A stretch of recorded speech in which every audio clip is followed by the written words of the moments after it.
Computer. Hello. Oh, so wait, let me stop eating my cereal. Hello. Chewing my Welcome. cereal. Welcome to our Okay. podcast that we host Larry Lou. And today I'm joined by Jacob Thomas. He's currently postdoctoral associate in the China Center, a study for contemporary China at Princeton University. And prior to that, he was at UCLA, did his PhD, right? So thank you, Jacob, for taking the time here. Thank you. It's an honor. Yeah. So we'll just talk a little bit about yourself. Then we'll talk a little bit about your work, and then the rest of the podcast we'll just have open-ended conversation. Pretending that the mic is not on, right? Yeah. So uh, so talk a little bit about like your upbringing. I read that you don't necessarily come from an academic family, right? But you Mhm. decided to go into academia and study sociology and migration research. Um, so yeah, to talk a little bit about how you came from humble origins into the academic world. Okay. Yeah. So I grew up in a multicultural suburb of Berkeley, Oakland, East Bay, uh, once called West Pittsburgh, um, and now is called Bay Point. It's a lower middle income neighborhood uh, with at that time had a lot of immigrants. Actually, it was I think white students were what do you call them, majority minority in most of my schools up until high school. And so I grew up, yeah, like doing a lot of things kids like to do. I was crazy about video games. Used to rent them on Friday and like get to beat them by Sunday. That was something I was very proud of. So I didn't buy because I didn't have a lot of, my family didn't have a lot of money. So I would just try to enjoy the game over single weekends. And my parents always emphasized education a lot. My father was a gardener for the city parks, which basically meant that he planted trees in the middle of the roads, suburban roads. And that, he never really wanted to be a manager, although I think his manager realized he was so smart. So they were constantly trying to get him into a management position, but he was always like, I want to go home at 4. I don't want to work more than 8 hours a day. And he just wanted to like sit in front of the TV. My mother was fully deaf in one ear, mostly deaf in the other. And she got like surgeries for that sort of thing. But she went to college, unlike my father. My father got like a teaching certificate. My mother went to Berkeley, almost didn't graduate because uh, they had like some foreign language requirement. And that time, like before the Disability Rights Act in the 60s, they didn't, even like deaf students still had to pass the foreign language. And so the funny story is that she got so frustrated with this foreign language requirement that when things got really crazy, like at Berkeley in the late 1960s, and they were like firebombing like classrooms, and it was like I think she took a teaching class with Eldridge Cleaver of the Black Panthers, and things were just getting, it was just, she said it was fun for a while, but then it kind of became so distracting and kind of overwhelming, the kind of turmoil on the Berkeley campus, that she basically, and she was so frustrated with the foreign language requirement that she took off for Mexico, to the playa. And while she was in Mexico, she lost her hearing aid. So she called home to mommy to help her, my grandmother. And her grandmother was very upset. She said, "I'm very upset with you, but you should come back because I have great news. Because of the Disability Rights Act, they abolished the foreign language requirement, and you've now graduated." So then she became a homemaker. She worked in Rossmore, like Ross, and then like different like department stores for a while. She was a special education teacher, and then she did a lot of stuff with like a home caretaker for elderly. So a lot of that sort of care work she was doing. And then she had manic depression. But she managed it quite well with medication. But nonetheless, like at a certain point, she just couldn't really have a stable, like hold a stable job. And she got cancer. So she had cancer for most of my high school. When I was in high school, I started to, I got very into literature and English literature. So I got like the Big Norton anthology of English literature. I was reading like all the classics. I decided I wanted to be a writer. And I started like running away from high school because I thought I just became more and more cynical once I got into like a very actually pretty good predominantly white suburban middle school.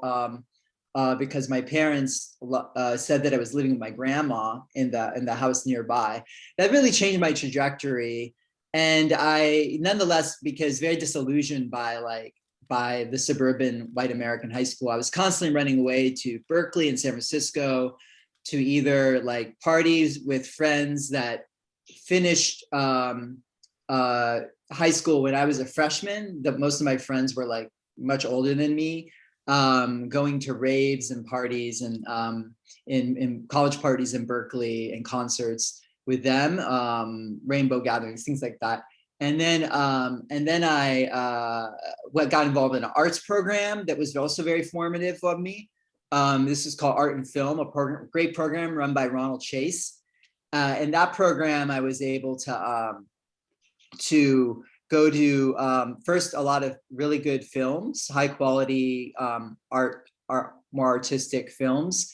And then we would go to galleries and the MoMA, different museums. And then we get free tickets to attend a lot of opera and ballet, classical symphonies and theater. So this was like a really rich arts community. And then my senior year, I got involved in a spoken word community called Youth Speaks, where there was a lot of slam poetry performance. And we had a lot of creative writing workshops. And at that point, I realized that I could very well on my own become a writer as a white man with all the privileges that's associated with, but that a lot of my peers of color had possibly much less potential for success. So I decided the only university I wanted to go to, even apply to, was Berkeley, because my mom always took me there when I was a kid, and I always dreamed about getting out of high school and going to Berkeley. So I decided I wanted to be a publisher, actually. I wanted to go, when I went to Berkeley, I decided I would study business administration. So I could become a publisher and help my peers of color publish their poetry and writing.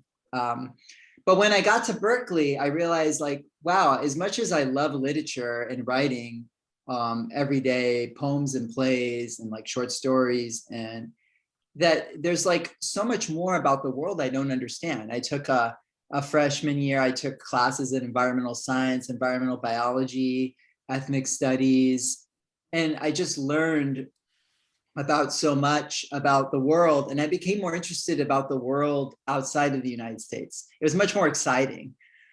So then I took off and went ahead and did the business route, business administration route, but I also like didn't like how corporate it was, and it wasn't like, I didn't feel like I was really learning about the world. So then I decided my second year to just form my own interdisciplinary field studies major in globalization, in part because I realized that that's really what I wanted to study. And there were so many professors that at Berkeley that were just like real experts about globalization across departments. And that if I took a traditional major, it would have so many requirements that I couldn't take all the professors that I wanted. So I just wanted maximum autonomy. I only had to take 2 social theory classes and 2 classes about like related to like what civilization, and then I that's what I did. And from, I think I didn't do too well my first 2 years in Berkeley. I did good. I did very good, but I wasn't like getting straight A's. But like the last 2 years, as soon as I took my education into my hands, I had like straight A's like nearly every quarter. And I was taking like 5 classes a quarter, like the max. And then I wrote a 300 plus page honors thesis about Al Qaeda and September 11th. And I was thinking about publishing it as a book, but I just got like bothered by all the publishers asking me like, how is this like all the other books about Al Qaeda? And by the time I was about to graduate, I just felt like I knew so much about the world academically, but then I wanted to see it myself. Like I wanted to experience it firsthand. And I thought maybe I want to go an academic route, but I fancy, for example, doing a master's degree in city planning, because I was so impressed by that the city planning department, urban planning department in Berkeley had like 5 really awesome professors that I wanted to study with. But then I was thinking like, I don't want to be an urban planner. Like I just want to do the master's for fun. Doesn't make any sense to do a master's for fun. So I decided, okay, that's not serious enough reason to go back to grad school. And then one of the professors, Manuel Castells, he moved to USC, the one I most wanted to work with. So then I decided, okay, I'm just going to spend more time exploring the world. And when I come across this idea that no academic, or this phenomenon that no academic has studied, then I'll be ready to go back. So it's a very different model than like, let's just go to grad school and see what the literature's saying and then like try to build on it. So then I spent several years traveling on the world, but I didn't want to do it empty-handed. I wanted to give something. I realized that early on that I didn't care much for just being a backpacker. I wanted to stay in people's homes and have exchanges with them. So I became very involved in servas, as well as later hospitality club and couchsurfing. And essentially when I travel, I don't stay in hotels. I just stay in people's places and really try to immerse myself in the culture and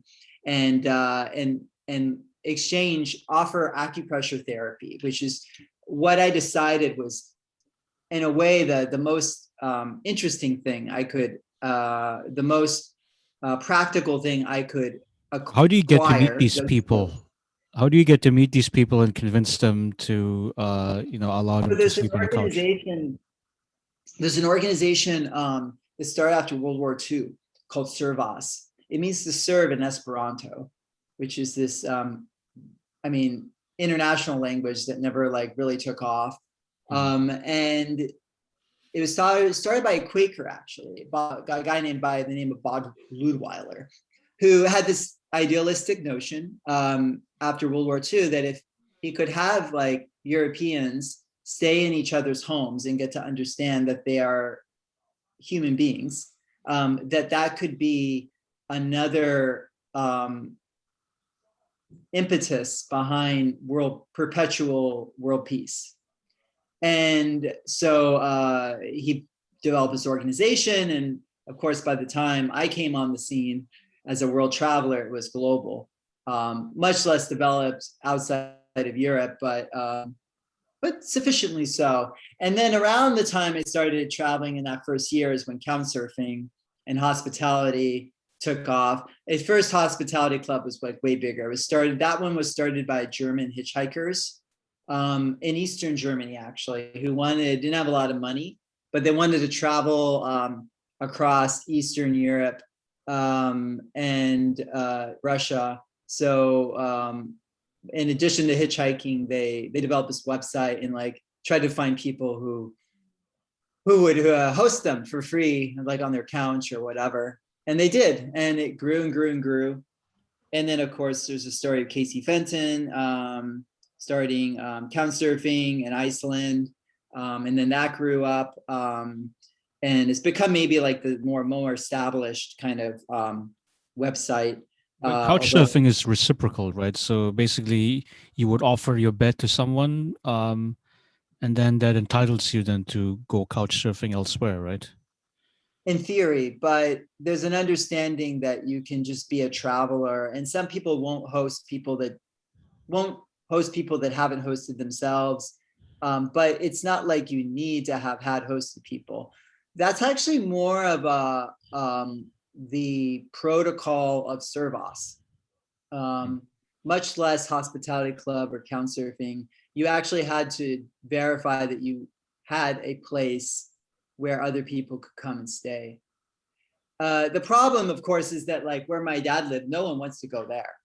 But if you live in San Francisco, or you live in New York or Vienna or any London, any major tourist destination, you're going to get a lot of requests because there's just more people going there. So I think a lot of this stuff, like none of it's fair. I mean, but then again, like I've been hosting people in LA for the past few years, or 5 years, like ever since I came to LA, and haven't been using it nearly as much as I haven't been hosted nearly as much as I'm hosting, because I also feel a karmic debt to like give back. So I did all of Europe. And so before I took off, I was like, I felt like really like a disembodied head at Berkeley. And I felt really emotionally, I wanted to have deeper emotional connections with others. My mom also got cancer. Her cancer became very bad, and I wanted to help her. And also just for like spiritual reasons, mental intellectual reasons, I just became more interested. Wanted to learn about something different, something I could actually do something with, like globalization. It really helps and informs your understanding of the world. And it's obviously, this is why college education is a great asset, apart from all the other things it gives. It helps you operate in the world more effectively. But I wanted some more practical skill. And with acupressure therapy, which is the physical therapy branch of traditional Chinese medicine, you don't even need needles. It's just all manual therapy.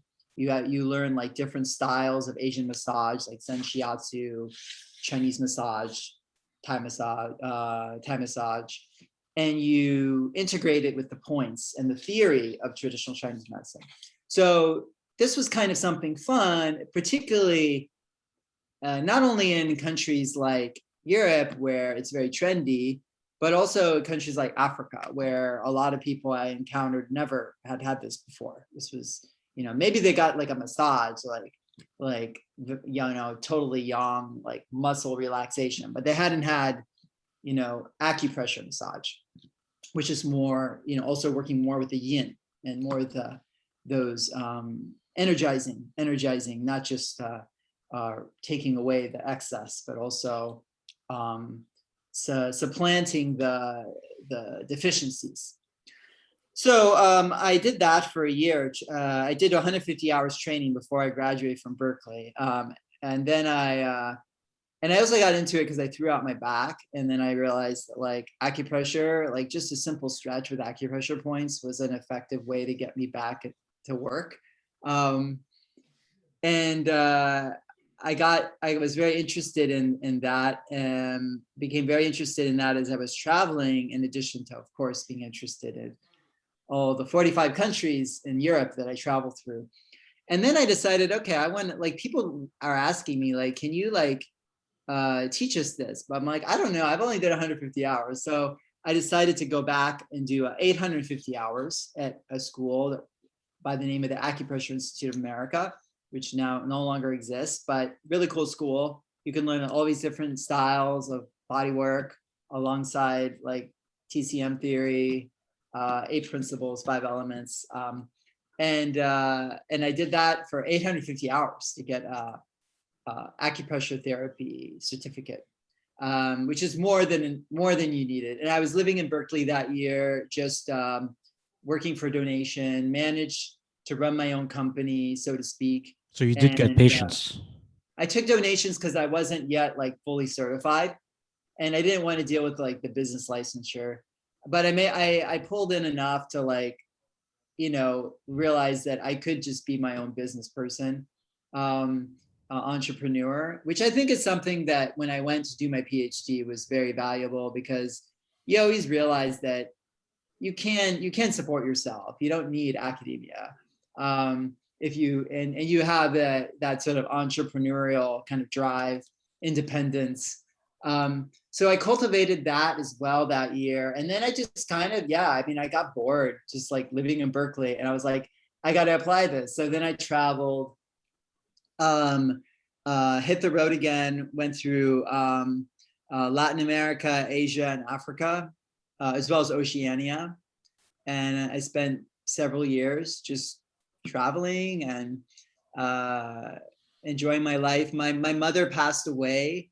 Let me provide a little context. And financial context. My grandmother did something that really helped me out in life, and I would encourage other grandmothers to do if they have the wealth, which is invest the money in their grandchildren's education. And because she invested it when the interest rate was very high, by the time I went to college, I had around like $40,000, and which is So did you have to take out loans? huh? Did you have to take out loans to go to No, college? I didn't take out loans. Of course not, because that was more than enough to go to Berkeley at that time. Wow. Particularly because I was raised very, my parents were very frugal, and they taught me how to be, they've made me into, to become more economically conservative than any peers I know of mine. And just very good at like saving money, even though I was an only child. I wasn't really spoiled.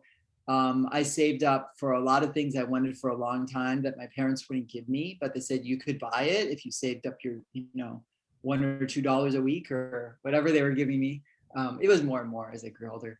But anyway, so I got that kind of very economically, financially resourceful mentality. So I didn't spend a lot of money like in college. And so I graduated with kind of a surplus. Then my mom passed away. And it wasn't so much inheritance from her. It was just that because of all her medical issues, of which she had several, she was kind of expensive to maintain for my father, because at a certain point she couldn't work anymore. And so this it's essentially freed up a lot of money. Now, my father could have been tough like he was when I was young and say, I'm sorry, if you're going to keep traveling, you're going to have to come back to the US and work and save up money and do it. But he said, you know what, like, I know you're going to do this anyway, and you're just going to take less time doing it if we just give you all this money I don't need. So it wasn't like a huge amount of money, but we're talking like maybe like $12,000 to $15,000 a year. I was like spending traveling, but because I was just on the road. I was just like, I wasn't taking airplanes. I was just taking the local transport. I was staying in people's homes. I was sometimes hitchhiking where I had to. And also I earned money sometimes, like teaching TCM, acupressure, Tai Chi, Qigong, yoga classes. As I moved around, I taught children in Turkey how to do shiatsu on their horses, these like rich Turkish kids outside of Istanbul. I worked in a Turkish spa. I worked in raves in London and Edinburgh, all sorts of different kind of venues, a beauty pageant in like fair in Rome, Italy. So anyway, the point is that like I was able to make this work, and I just say all that because that's like a common question I get. I think the concept of like Cory Booker, it's actually not his idea. It's William Darity, I think. Their idea of baby bonds, I think, is like a really great idea. And I think baby bonds, not only for education, which is what everyone talks about, but also giving people funds to like go out and travel, which I think is especially important for Americans to do. and The not to idea is say, that you would give 18-year-olds like high school graduates money. I mean, or is this like you give it, well, you to the could give it parents, for when they college, were and born? then you could give half of it for college, or maybe 2/3 of it for college, because college is getting crazy, it's so expensive. And then you can give a third of it for those that uh, when they graduate as a reward, they can go traveling, but for travel, not for like, drugs or something. Anyway, like so it's kind of like, it would be kind of like food stamps, I guess, or like aiding How would companies. you enforce that kind of a program? Because I mean, you could imagine, let's say more than half the population, they're, homebodies, they're lazy or they're suspicious about strangers, so they don't like traveling and stuff. So Well, what are you it gonna do would with it those would people? right, it would be like an incentive program. It wouldn't be something. It's like there's incentives to buy an EV. You don't need to buy an EV, right? I mean, and there, like I could have got $5,000 for buying my EV, but I didn't, because I know that the fund for EV support is limited, and I don't need an incentive to buy an EV. But if I forego my incentive, my tax rebate, then some other person will use that. Will That'll be like a tipping point for them, and then we'll have one more EV on the road instead of a fossil fuel vehicle, and that's better for everyone. So likewise, you might it would be an incentive for people that wouldn't have traveled otherwise Oh yeah. to travel. And so that would be in terms of causal inference kind of Yeah, there's language, like a marginal effect. So the basically, you have three marginal groups of effect, people, right? You have, marginally more Americans traveling and going out and like learning about yeah, the world. right. Yeah, so Because that would be my design. you have people who would travel anyway. You would have people who would never travel, and then you have the group in the middle, right? Who, if they were given the money, Yeah, they would go. Yeah, that's right. yeah. It's like typical potential outcomes. There's the compliers, and then there's like you're most interested in the compliers, right? Not the defiers, not the other groups, but the people that are going to do something due to a policy incentive that they otherwise wouldn't do. And that's the local average treatment effect of like having a program like that.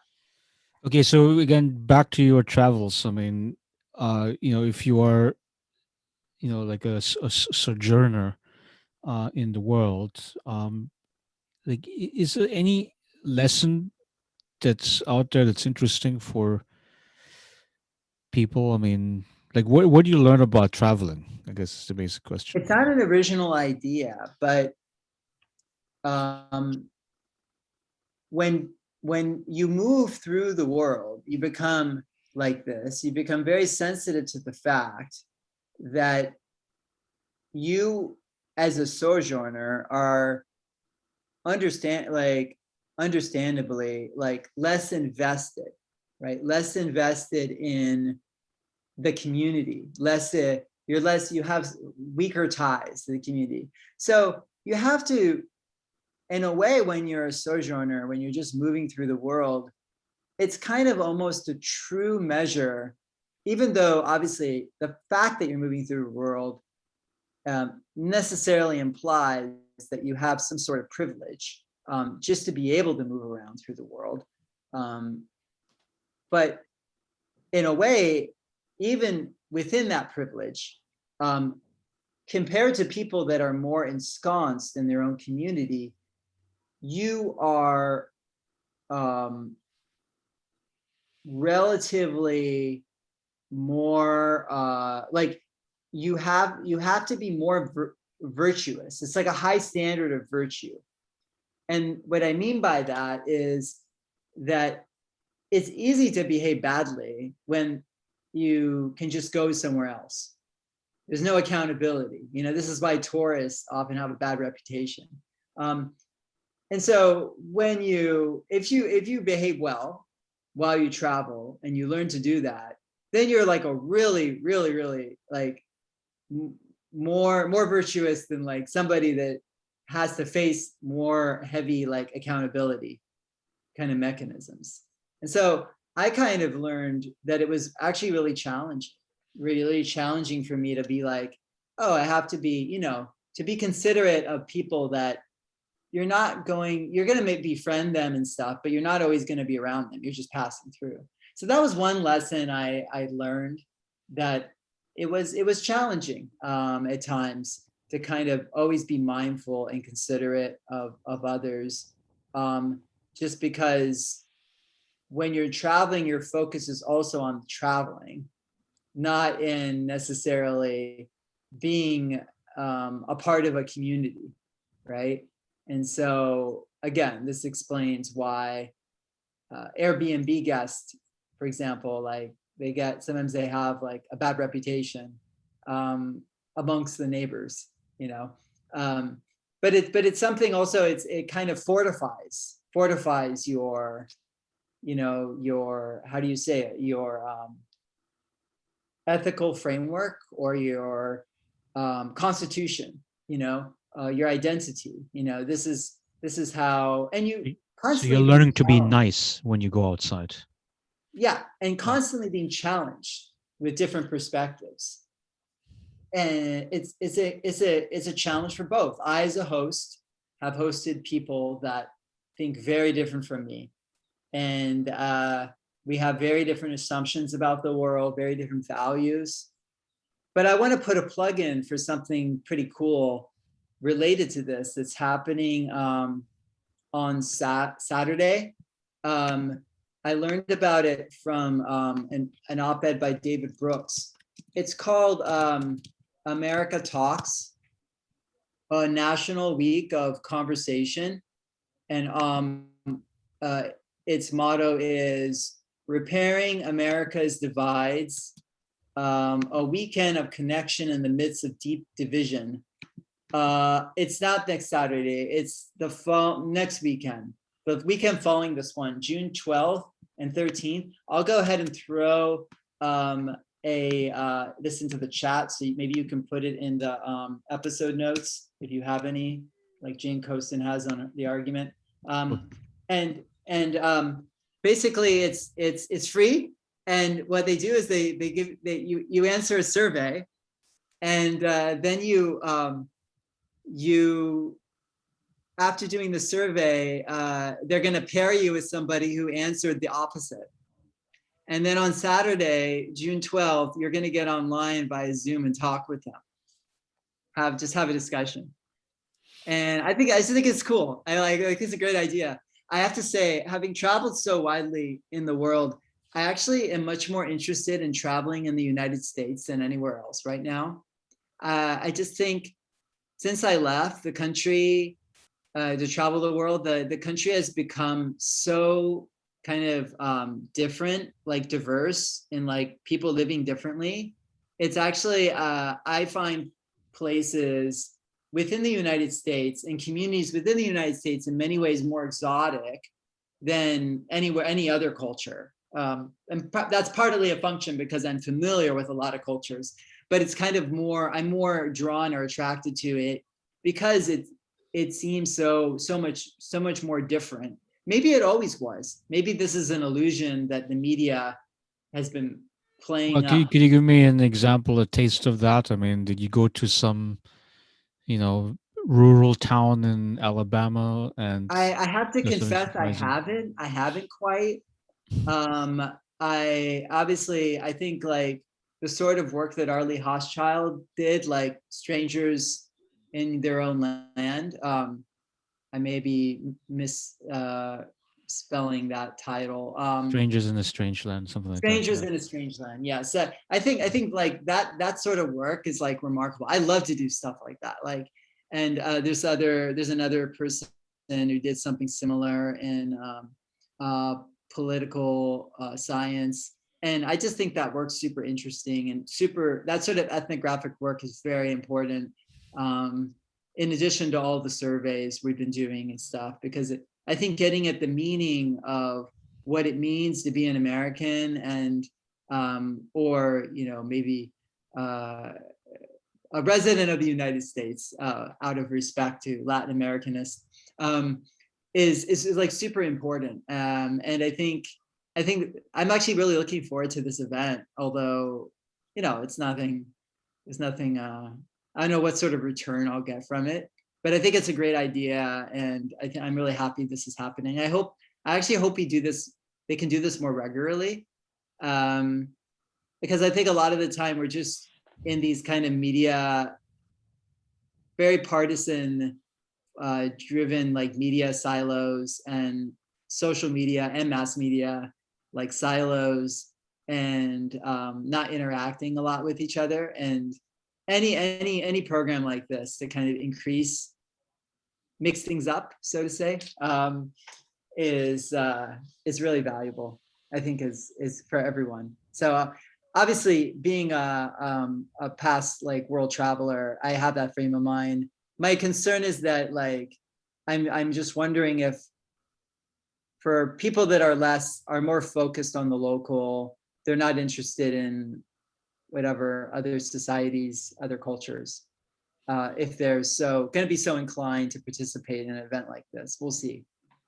Also, I mean, you have to consider. I mean, we are social scientists, so I think we are at the outer edge of the bell curve when it comes to curiosity about people's behavior, way of thinking, Absolutely. and so on and so forth. So, but surely for the average population, I think they will learn more things if they uh, expose themselves more. So it seems to be like your world traveling, sojourning. That's ultimately what drove you into graduate studies, correct? I mean, So what I noticed is I got bored traveling. Believe it or not, traveling does become boring if you do enough of it. Um, it's just so like one day. how does routine actually look like? I mean, like, are you primarily like, okay, I go in that city, I want to see these, five sites of interest. I want to eat the local cuisine, the best dish there, and then I have a chat with people in the bar. Yeah, it's so there's okay. There's different there's the structure, which is I go to where I find a host. It doesn't matter where. I make the most use of whatever hospitality is offered of me. I use as a baseline, I use the Lonely Planet, whatever they described in not the country guides, because I'm not going to buy a country guide for every country, but like in the regional guides, like Southeast Asia on a shoestring, all the shoestring guides, like I use those. And that's at a level of detail. It's not too much detail. It's not like the country guides, they go a lot more in depth. So they're not going to mention everything, but they're going to mention like the major sites, the most popular restaurants, the restaurants that are most famous for their like the distinctive dishes. And yeah, I'm not like, when I say like I'm very economically conservative, I don't mean that I'm like avoiding the spending money on what's really beautiful and unique in the society. I mean, I believe, and part of I saw what I was doing also, I was helping other people. You're contributing to the local economy by going through and patronizing, these sort of monuments and restaurants. And so yeah, I go to whatever is described positively, but then some of the real fun adventures come from the interactions I have with my host, who um, have a more of a local perspective, and a lot of them don't even know about the places I'm going to. They like, oh wow, like I didn't even know there was like a temple or like a historical monument or a museum there. But I would go when what was really interesting is the sort of long conversations we'd have in the evening over dinner or breakfast. Then they'd have to rush out to work anyway in the morning, but then on the weekend, they might go do something fun and invite me to a party or a concert or something like that. And then they would tell me about things that aren't in the Lonely Planet, like, maybe something that has emerged since the last edition came out, or some local haunt that they recommend, or some event that's happening that they invite me to, and yeah, and then we just hang out, and often there's a lot of day hosts, people that most of the people I encountered who I consider hosts were not people that let me stay at their place. They were what are called day host. You know, they were people who were couldn't have accommodation, but they were willing to meet up. And my sense is that, like, unfortunately, day hosts are like heavily underutilized in the couchsurfing community. And I'm speaking couchsurfing now as generally like servas, whatever. It's just like people are like, I'm not getting anything out of this. Why am I gonna like contact somebody to like have coffee or like go for a walk or go with me to a museum or anything like that? Um, so Yeah. so I just want to put to say that I would always utilize all the day hosts I could. I shouldn't maybe use that language. Interact with all the day hosts I could. And the day So hosts are that very generous with the time. I mean, like they'd meet you in the morning and then drop you off at night. I mean, or sometimes just for just an hour. oh, Like we just for just an have hour. like Okay. I remember one time I met a nice lady in Porto Alegre, and we just had lunch, and she was like telling me about her own academic research about kind of how you say beauty maintenance as a form of in many ways like waxing and stuff as kind of a masochistic practice. Um, this is like I thought that was actually very interesting research. Like, you know, a lot of things, like even men when they shave, it's not a fun thing. Sometimes you cut yourself, you know, or like a lot of things that people do to look better are actually like involve inflicting pain on themselves. And I was like, that's pretty interesting. Like, one of the more interesting ideas. I also had this kind of idealistic notion, you know, so much of the social science is based around the American social scientist, just way disproportionately to the population of the world. And I think I've always believed that's a real problem. And there's this concept of the lost Milton. It's this kind of like idea that I don't know about what it has to do with the poet Milton, but something about like how a lot of what a lot of geniuses in the world we never know about because they never had the opportunity to disseminate their ideas. And especially if they didn't get a chance to go to the United States, I would say. So I did encounter one Japanese professor who has some kind of interesting typologies, but for the most part, like traveling around the world, I did encounter some intellectuals. Obviously, in India, there's a lot of gurus and of that sort. But for the most part, I always felt like people were referring back to American social scientists, and not the best. My favorite ones. They, you know, to talk about Milton Friedman or Samuel Huntington, Talcott Parsons. It was very popular, like in Japan, for example. Maybe Clifford Geertz, you know, and it was always frustrating to me that I had kind of partly set out to kind of discover ideas that I couldn't learn at Berkeley because all our books were like published by Stanford, Harvard, Princeton, UC Press.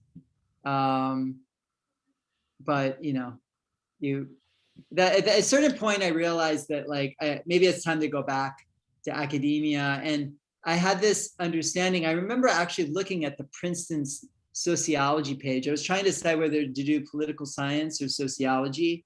And I remember thinking like, everyone keeps asking me about visas, like how you get a visa to go US. And of course, it's just a very practical sort of question. I may very well have just gone to law school to learn. But then I figured, like, I was looking at all this research about international migration, like most people were just studying immigrants. And I'm like, what about people that aren't migrating? So that's kind of what led me to the research path I was on.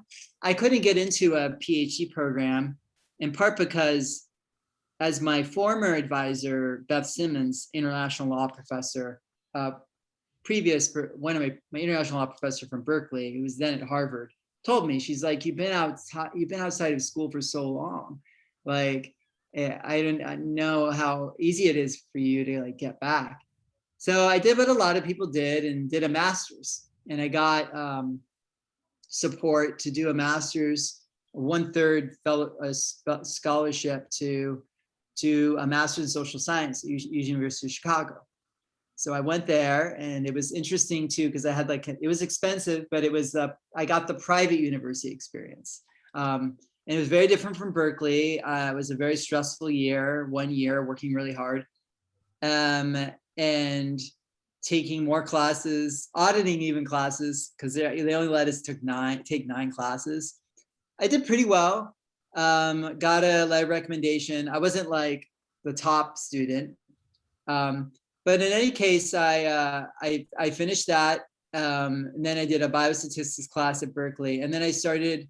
I was told by the U Chicago program that I was going to get a better PhD offer for an institution if, instead of applying while I was in the MAPS program, the Master's of Arts program in social science, I was applied after. So I decided to do a gap year in China. I became an instructor at Beijing Foreign Studies University, where I taught academic and professional writing, as well as about American and European culture.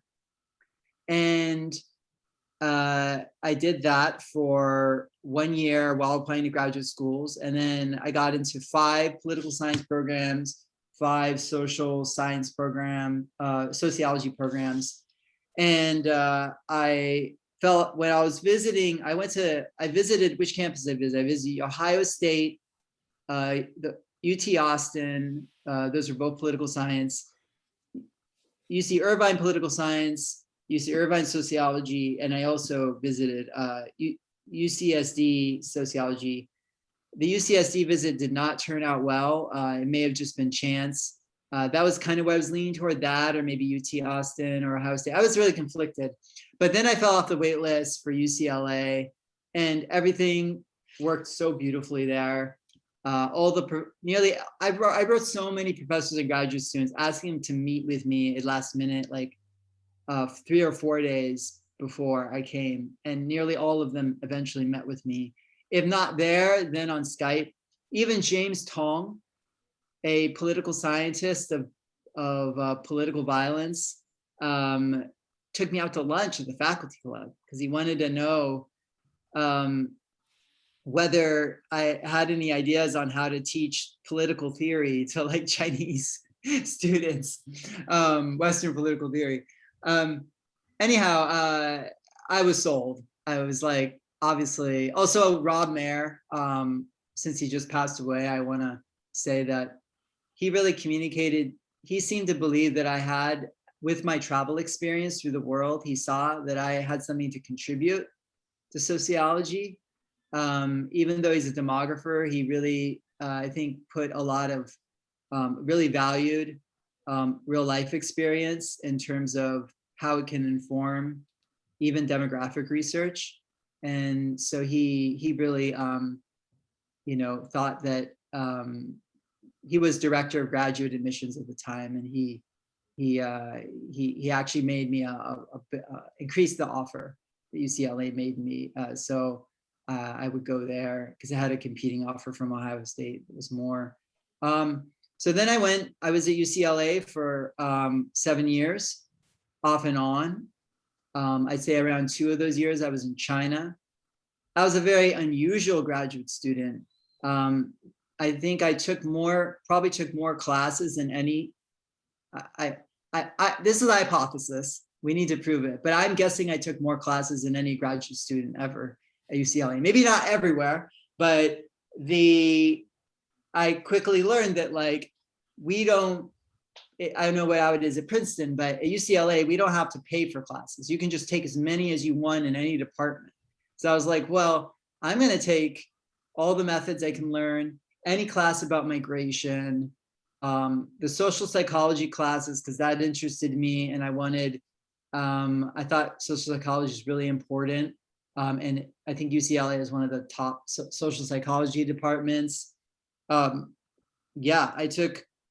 also studied Mandarin for 4 years. One of those years was in China at Peking University and Beijing Foreign Language Studies University.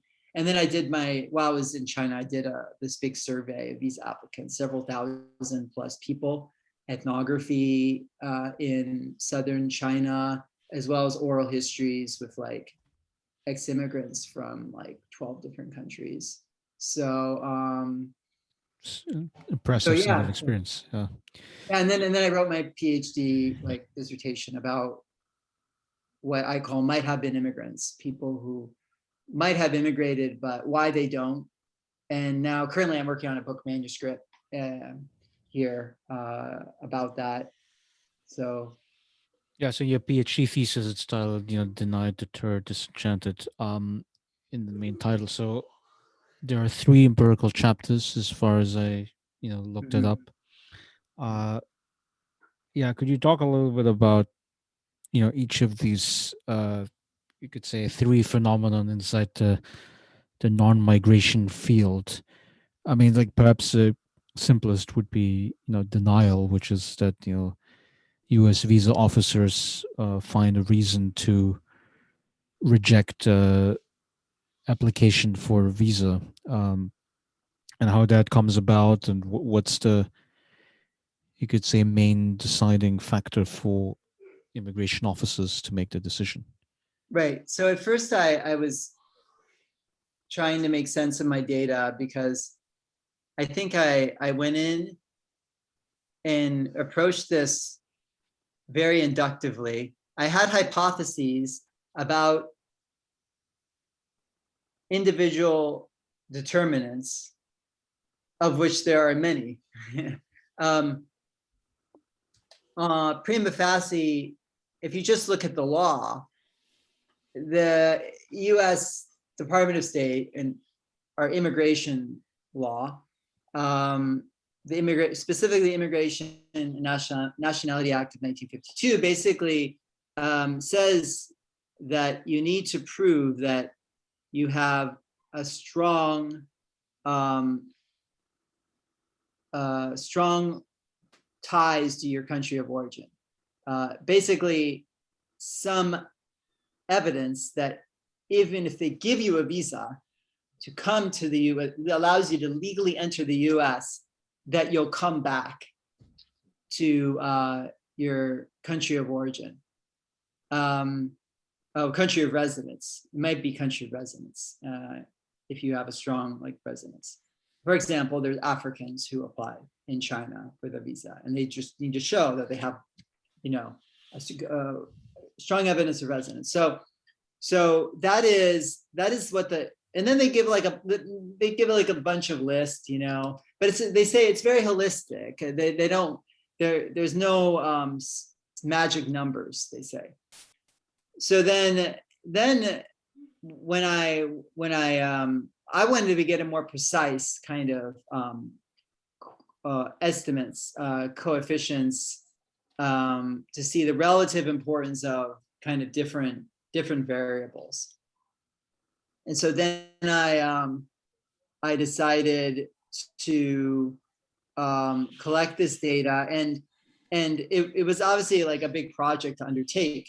And I decided to do it in China because I did kind of pilot interviews in Haiti, Dominican Republic, Philippines, Mexico, and India, which are all countries, by the way, that either have very large populations, or because like China or India, or because they have a long history of migration to the United States, strong social networks, that they have, each country gets a certain number of immigrant visas, and they have so many people in line for the immigrant visas in these countries that you could see how somebody who really wanted to be with their family would just get impatient and apply for a non-immigrant visa and then go over and overstay, rather than waiting for years and years and years for an immigrant visa, because there's like a long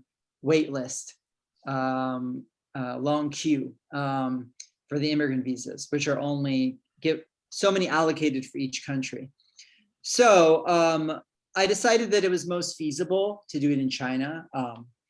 to my surprise.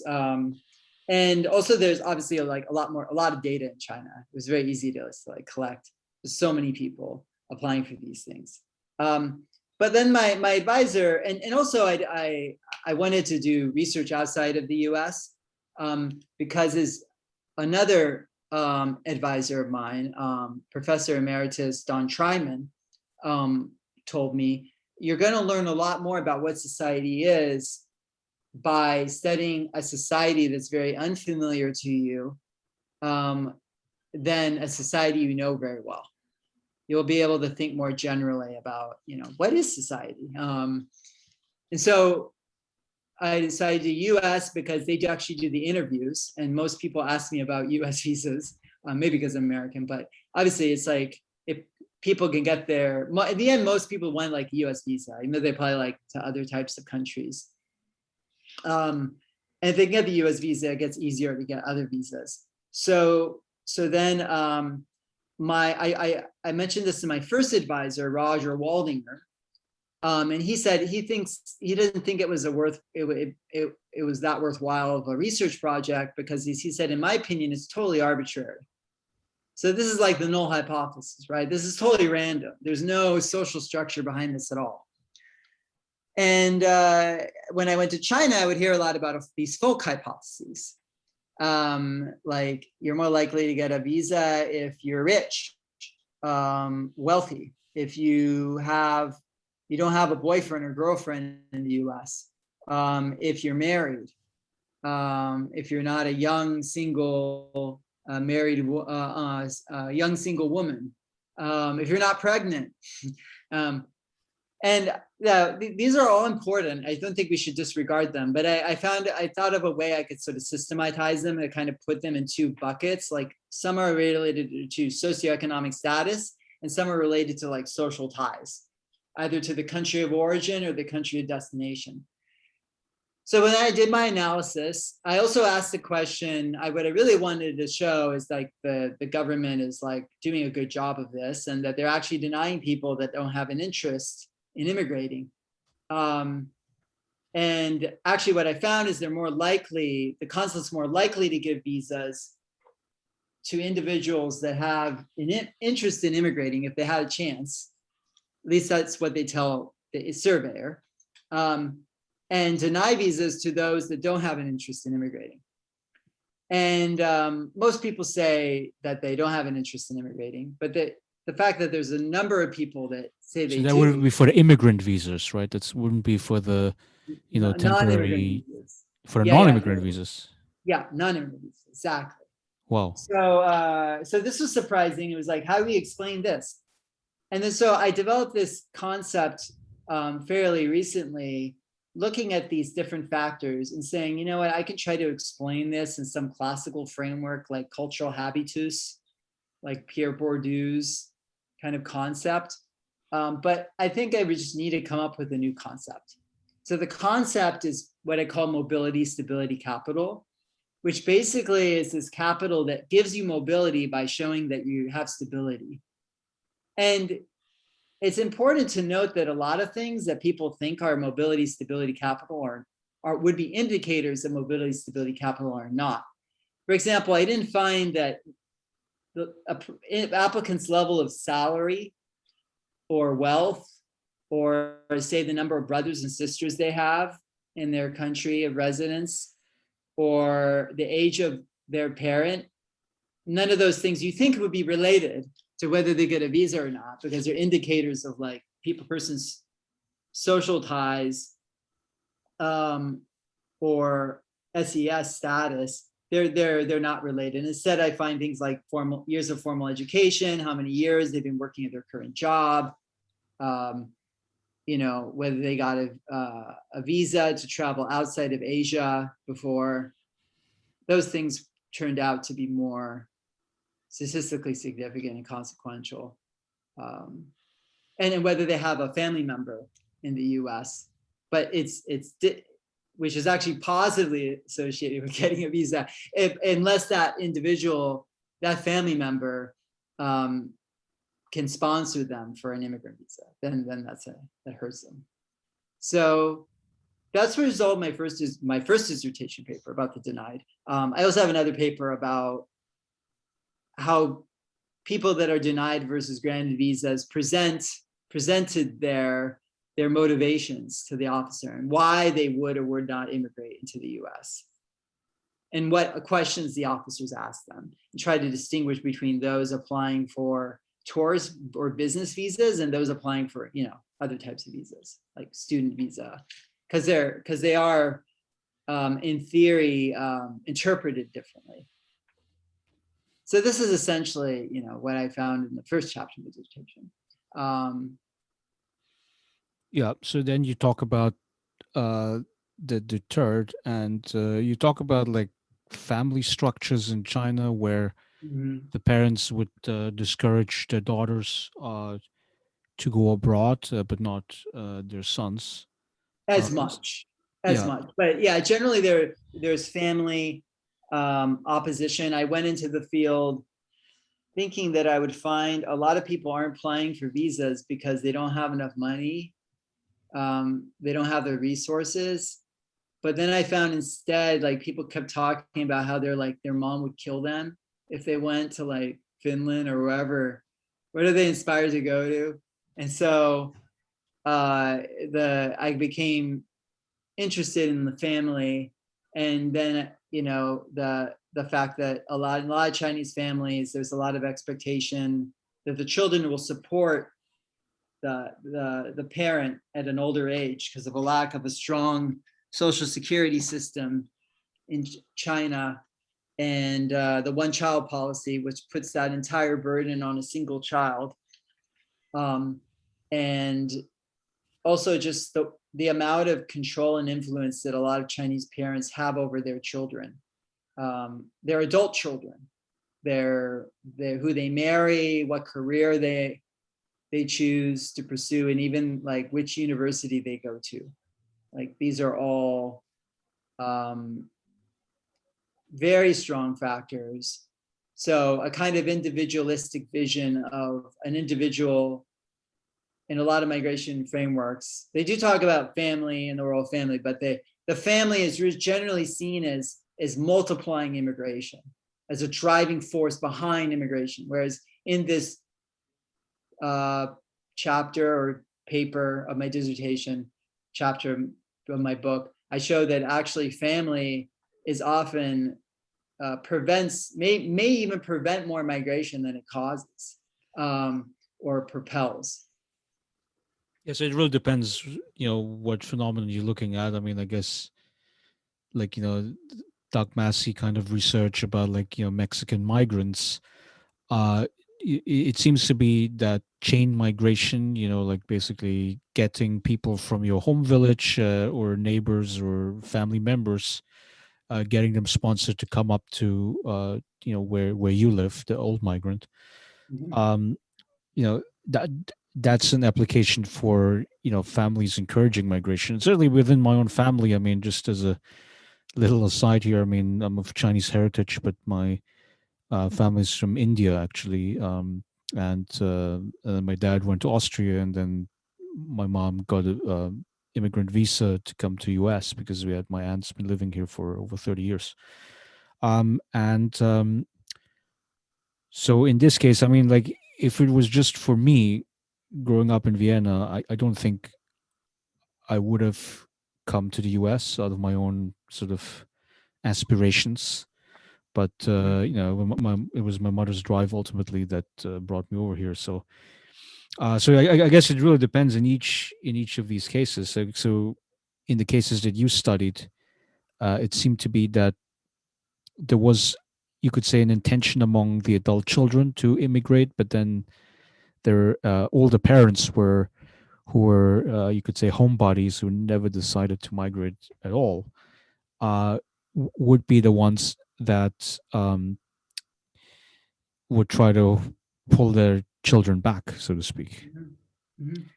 Right. So it's really absolutely you know the context here is absolutely important, right?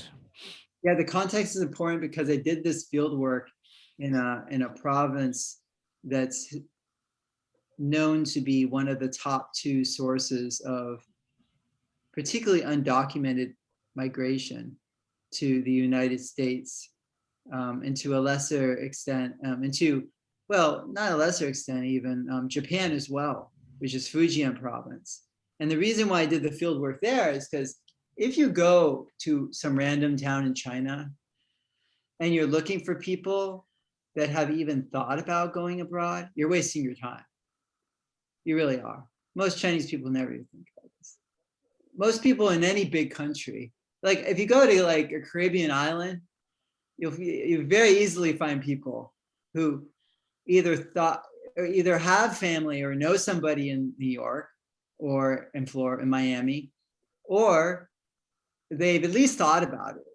So it seemed to make more sense to focus my field work in a very select group of counties within Fujian province, because I figured there at least people probably know that like most people who live in that province have gone abroad, and or they might know somebody, so they're more likely to be deterred, because they have the idea of going.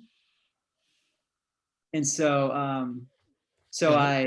I figured, like for example, Liang Zai did, inspired by Massey's Mexican Migration Project, did a similar survey in the very region where I did my research, and he found that like 80%, up to 80% of like migrants from the whole province just came from a few counties. And so it seemed like that was the best way. Like if I could show that people were, families were deterring, or something was deterring migration in that area, then I, could show that. And part of that also, again, like led me to understand more about like filial piety, like the obligations, that the kinship structure that actually is supposed to deter men more than women from marrying outside the family, but actually, interestingly, has the contrary effect. We find the contrary phenomenon of women, young women facing more opposition, and that can relate more to like modern concerns. And the related chapter that will be in the book about the deterred.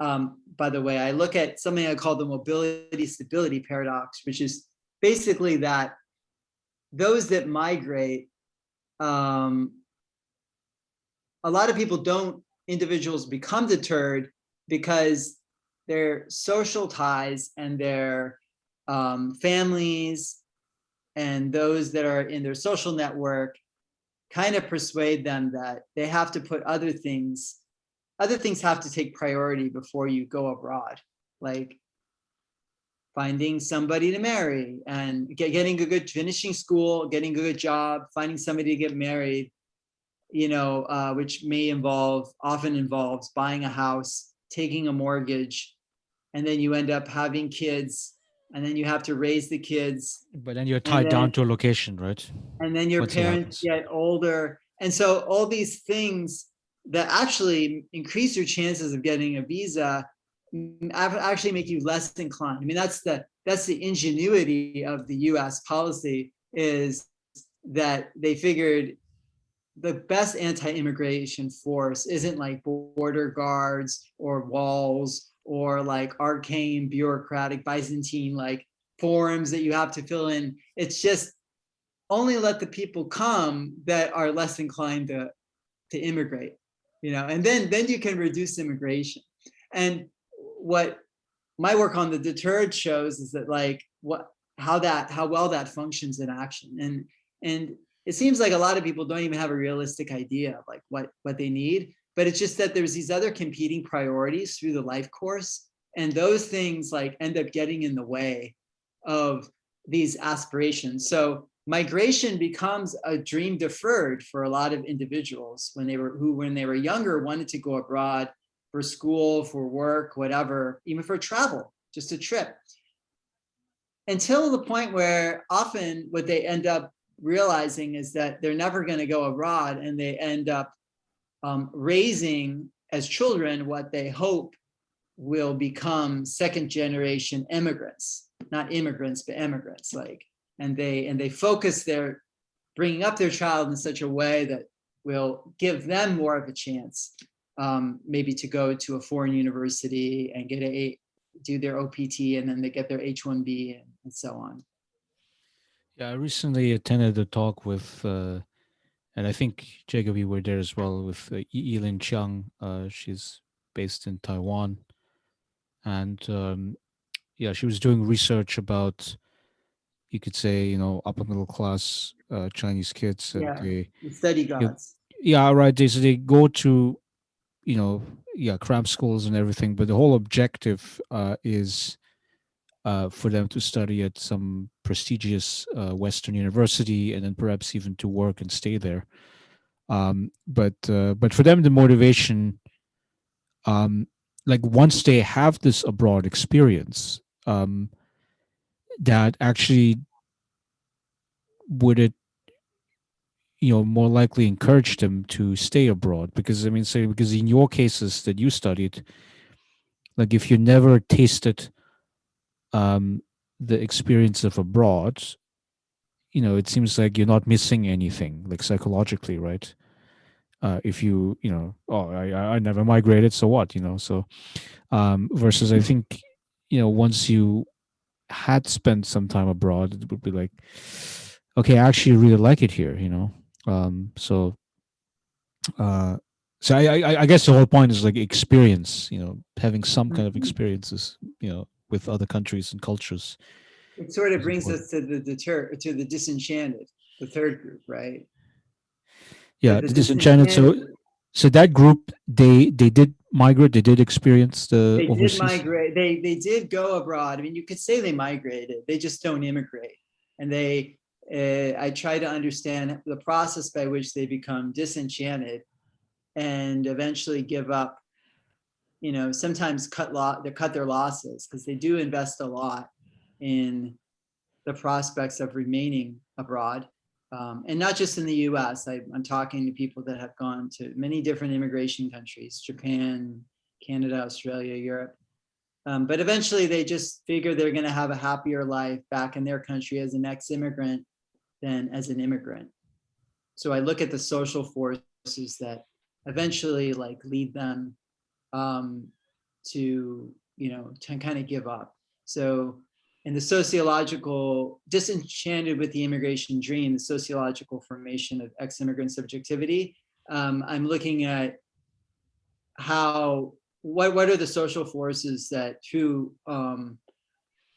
lead them to gradually become disillusioned. Now, that said, I would say that like they don't feel like their experiences were a waste. They feel like they get something out of them, and they do.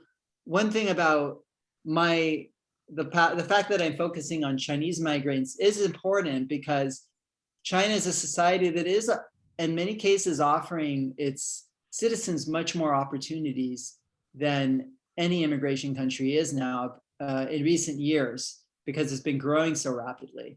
And so they go back and and then a lot of what they might miss about the United States or another immigration country, they have more of that back in China now than they used to, despite the firewall, despite all these barriers. Even there's more, up until COVID-19, at least when I did my fieldwork, there's more and more foreigners going to China.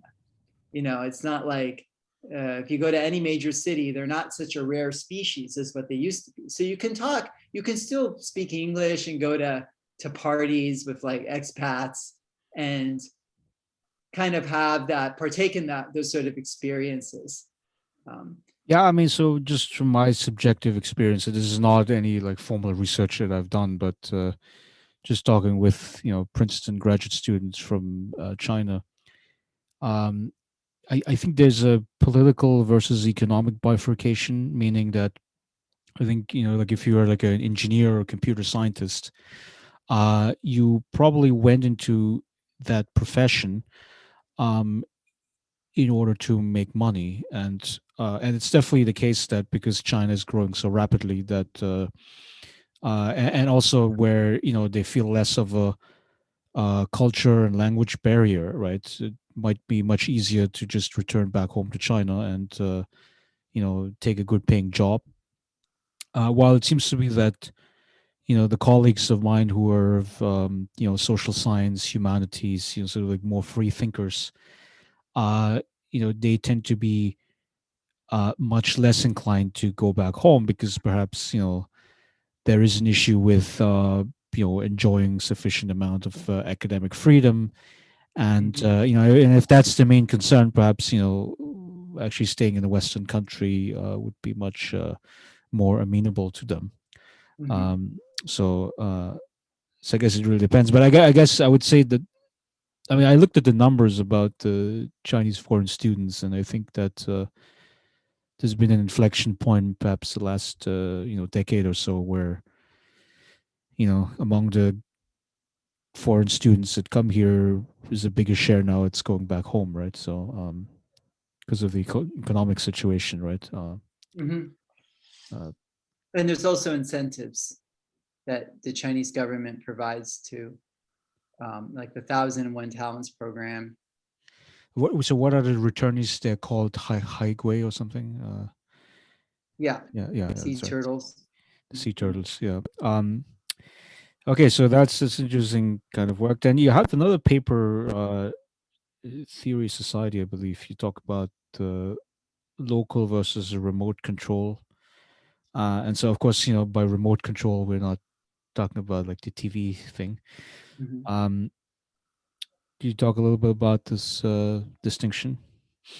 Yeah, no, remote control is not my idea. It's just a concept by a political scientist named Aristide Stolberg, who made the point that a lot of the ways in which we control migration is based not upon what we often talk about as control of migration, but about these methods of keeping the migrants at a distance. And um, this is primarily, there's a lot of mechanisms of this, but the foremost is obviously visas, requiring people to obtain visas, to be visaed, um, as they used to say, approved or vetted before they come. And now they even have the airlines require people to show they have visas. So the airlines can face stiff penalties if they don't. They have some liaison officers stationed in certain locations, US um, Homeland Security officers located abroad in airports in Abu Dhabi, in or Dubai, and Vancouver, that will actually check your documents before you even get on the plane to go to the US. Um, and there's several other mechanisms. So it's just general concept, and that theory and society piece. All I was main thing I was trying to do is just kind of like a theoretical manifesto for my more empirical research. Just saying that we could look more at this, and this is why this phenomenon is important, and to provide evidence that even amongst more observable kind of instances, that the mechanisms that I'm kind of elaborating on that Zolberg never really didn't get into much detail, are at work, which are namely that, like, historically since 1924, immigration policy has been treating people as individuals. It's a very individualistic kind of orientation, although there are like things like national quotas and certain categories of migration like refugees, but on the whole, it's often done on this individual basis. And so processing people that way, and remotely at consulates rather than ports of entry as they used to at Ellis Island and Angel Island, because it's more efficient. You can station consular officers in China who speak Mandarin, understand the local society, and can detect fraud and other ways, and assess the validity of claims, of whether somebody would really want to, is the type of person who really immigrate. And also that they is kind of a stratification. There's like, people aren't, no, it used to be just get off the boat, prove you didn't have a contagious disease, you weren't mentally ill, you weren't trying to plot an insurrection to overthrow the US government. And, if you had enough money in your pocket, and especially if you knew somebody in the country, you just walk off once you get through the quarantine, you could just enter the country and you're an immigrant.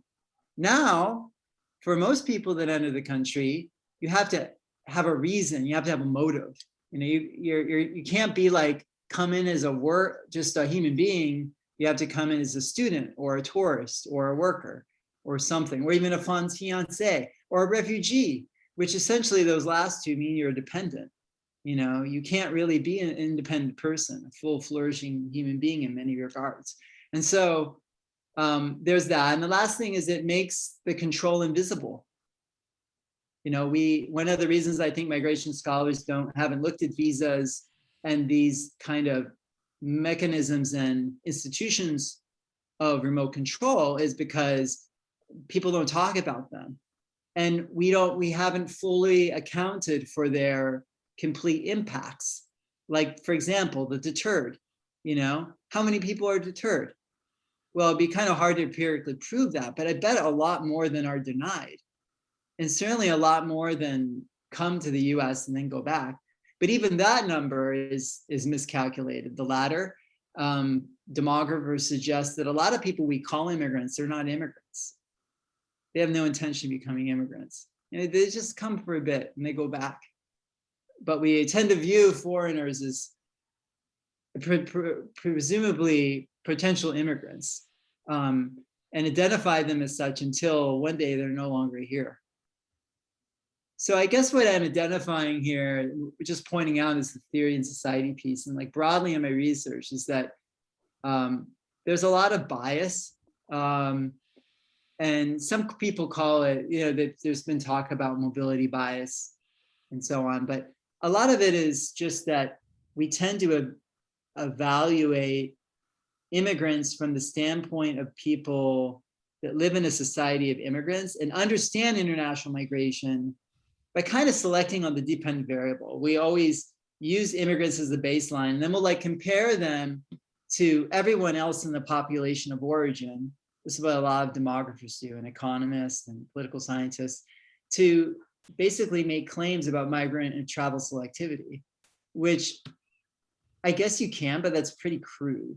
I mean, especially considering, again, like in a lot of big countries, like most people never even thought of going abroad. So it's like, there's like different classes, right? So I'm kind of advocating that social scientists take a more granular approach to understanding phenomenon such as migrant selectivity, state capability to control migration or not, the relationship between inequalities, stratification, and within and between migrant receiving and migrant origin contexts and international migration, and how also non-immigration is stratified too.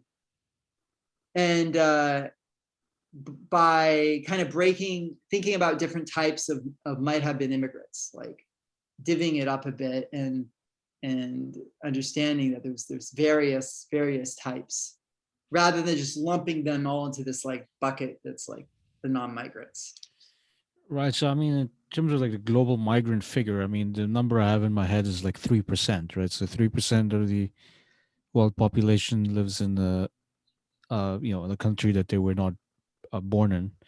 And so that seems to suggest, like, like if you're like a migration researcher, by definition, you are studying exceptional people. These are people that, say, oh, regardless of what my pre-existing ties were with, my community, with my family, and so on and so forth, uh, you know, I, I- I'm just gonna go abroad and I'm gonna, establish new networks. I'm gonna learn new things, and that's a very, you could say, deep experience that not a whole lot of people are witnessing firsthand. I mean, my parents have done it twice now, and then myself, I've done it once. Moving to a different location, and it's Yeah, I mean, what it does to people, I think it's also very interesting to sort of reflect on that. Um, I mean, I think one thing that has taught me is that, and perhaps you can corroborate that in your own travel experiences across the world, is that you sort of become more tolerant of different interpretations of culture, religion, social values, etc. I mean, of course, like you have your own social values and norms and everything, but just like encountering people from different backgrounds, I think you become sort of much more accepting of that kind of diversity just by having seen and experienced people from different cultures.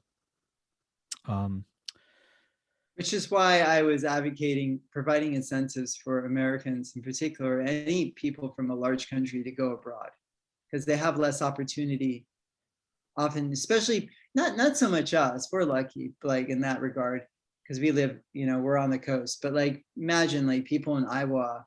I mean, a lot of this prejudice, I believe, or would argue based on survey data, it's not so much people have difficulty with people that are different than them. It's that they have no experience with that, and they get their information from mass mediated or social mediated images that make them in turn prejudiced toward people that are different than them. Because most of the anti-immigrant sentiment is in areas that have, until now, very few immigrants. It's just starting. California went through that. By now, California has so many immigrants that to be anti-immigrant, even if you're a Republican or a right-winger in California, doesn't make much sense. You know, because there's they're like no so way. suffused, like they're everywhere in the community, right? Yeah, they're so Yeah, suffused through the whole state, except yeah. maybe some far eastern areas inland. Yeah, so in Europe, I mean, we saw this kind of social division that was happening during the refugee crisis 2015-16. And I think there were three countries, Austria, Germany, and Sweden, who took the bulk of the refugees, primarily from Syria, Iraq, and other countries. And there was this, facile political debate that was happening. It was driven mainly by the right-wing governments in Poland and in Hungary, who barely have any individuals of Muslim extraction compared to the Western European countries. Um, but they were making it out like, oh my God, we're going to be completely swallowed. The white Christian culture is going to disappear and whatever else. Um, and then another example is like in Germany, for instance. Even there's like you know you could say regional differences where the AfD, which is like the right wing nationalist party, uh, tends to do very well in areas that have fewer migrants actually. So it's mainly East Germany, right, which was communist. Um, so yeah, so this whole like anti-migration sentiment comes not from the huge presence of foreign people that you experience. It comes probably from the political discourse and the media narratives, as you suggest, right? Yeah, Um, it's kind of a postmodern example of this postmodern phenomenon of what I may be saying his name wrong, but the philosopher Jean Baudrillard talks about the simulacra, where the image of the thing is more real than the thing itself, and so it is like Bruno Latour. If you think about like actor network theory, the images of the immigrants are their own sort of sociological actor or factor that we really need to take seriously because it has a huge impact. We can't just keep sitting back and being like, but that's not true. It's not true that immigrants cause more crime.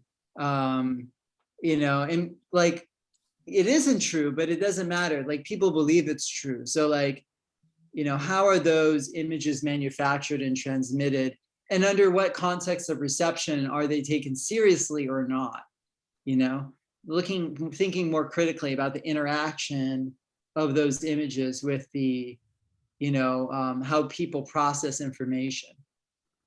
I mean, I attended a talk by Robert Sampson. He's like a urban sociologist, one of the premium figures in that subfield, and he presented his paper about the inverse correlation between crime and the presence of immigrants. Mm-hmm. And I must assume, like, this would suggest that perhaps that immigrants tend to be attracted to live in communities that are economically more prosperous, that have more job opportunities, and of course that by itself should be correlated with less crime, because I mean if there's too much crime, then it would drive out businesses, right? Because why would I want to open up a shop in an area that would be ransacked at any time, right? So just having immigrants would probably be, I mean, it would also make the economy more dynamic to some extent, right? Well, So yeah, we, that's what Leah. I think that's what Leah Bustan found in her economic research, is that what did she suggest, that like immigrants tend to have higher upward mobility, socioeconomic upward mobility intergenerationally, in part because they moved to places like California, Southern California, where there is a lot of that upward mobility. Whereas a lot of non-migrants, like in Ohio, they just are staying put in places where the social strata are much more calcified, and there's much less movement up and down in the socioeconomic structure. But I don't know how Sampson disentangles those two. But another, I think, plausible finding, and I think I've seen it in one place or the other, is that people that, if you live in an ethnic enclave, there's probably a lot more of what maybe Sampson would call like collective efficacy. A cohesive immigrant community, there's going to be less crime also, because there might be more like trust within the immigrant community. Of course, that could be in jeopardy if it starts to gentrify, which would lead to higher socioeconomic prosperity, but at the same time create maybe a lot of interethnic tension. it's more inequality, right? So More gentrification inequality. means Mm-hmm. more inequality, and then you could build up resentment essentially against, because especially like people who lived in a certain neighborhood for so many years, and now because of the home prices, the property taxes, and everything, it's a way to exclude those people. So I mean, you're from the Bay Area, and I think this is probably the prime example of that, right? Where I've read of cases where like bus drivers or food service workers, they would be well, it is different things. I mean, you would either become homeless, which I mean is apparently is a big problem now in the Bay Area and West Coast, um, or you would be commuting hours and hours, right, Mm-hmm. to your place of work, because of course all the demand, the purchasing power is in the prosperous region of the Bay Area where all these technology companies are. So that's that's sort of like like a big rift in society, I think. I mean, but that goes parallel to this issue of migration, I would say, right? I mean, inequality seems to be like the major issue of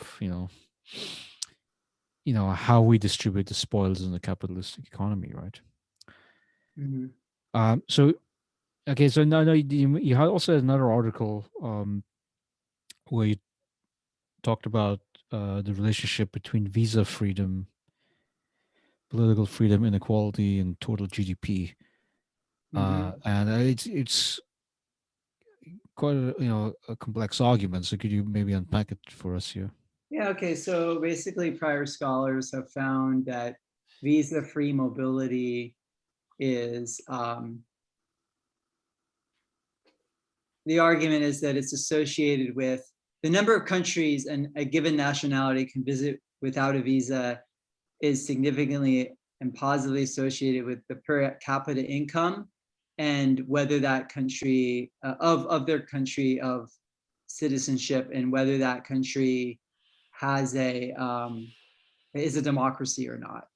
And I wanted to first look at political freedom instead, because I think, I mean, yes, institutions matter. I agree with political scientists about that. But ultimately, like, what's going to really motivate a person to go abroad or not, politically is their political freedom.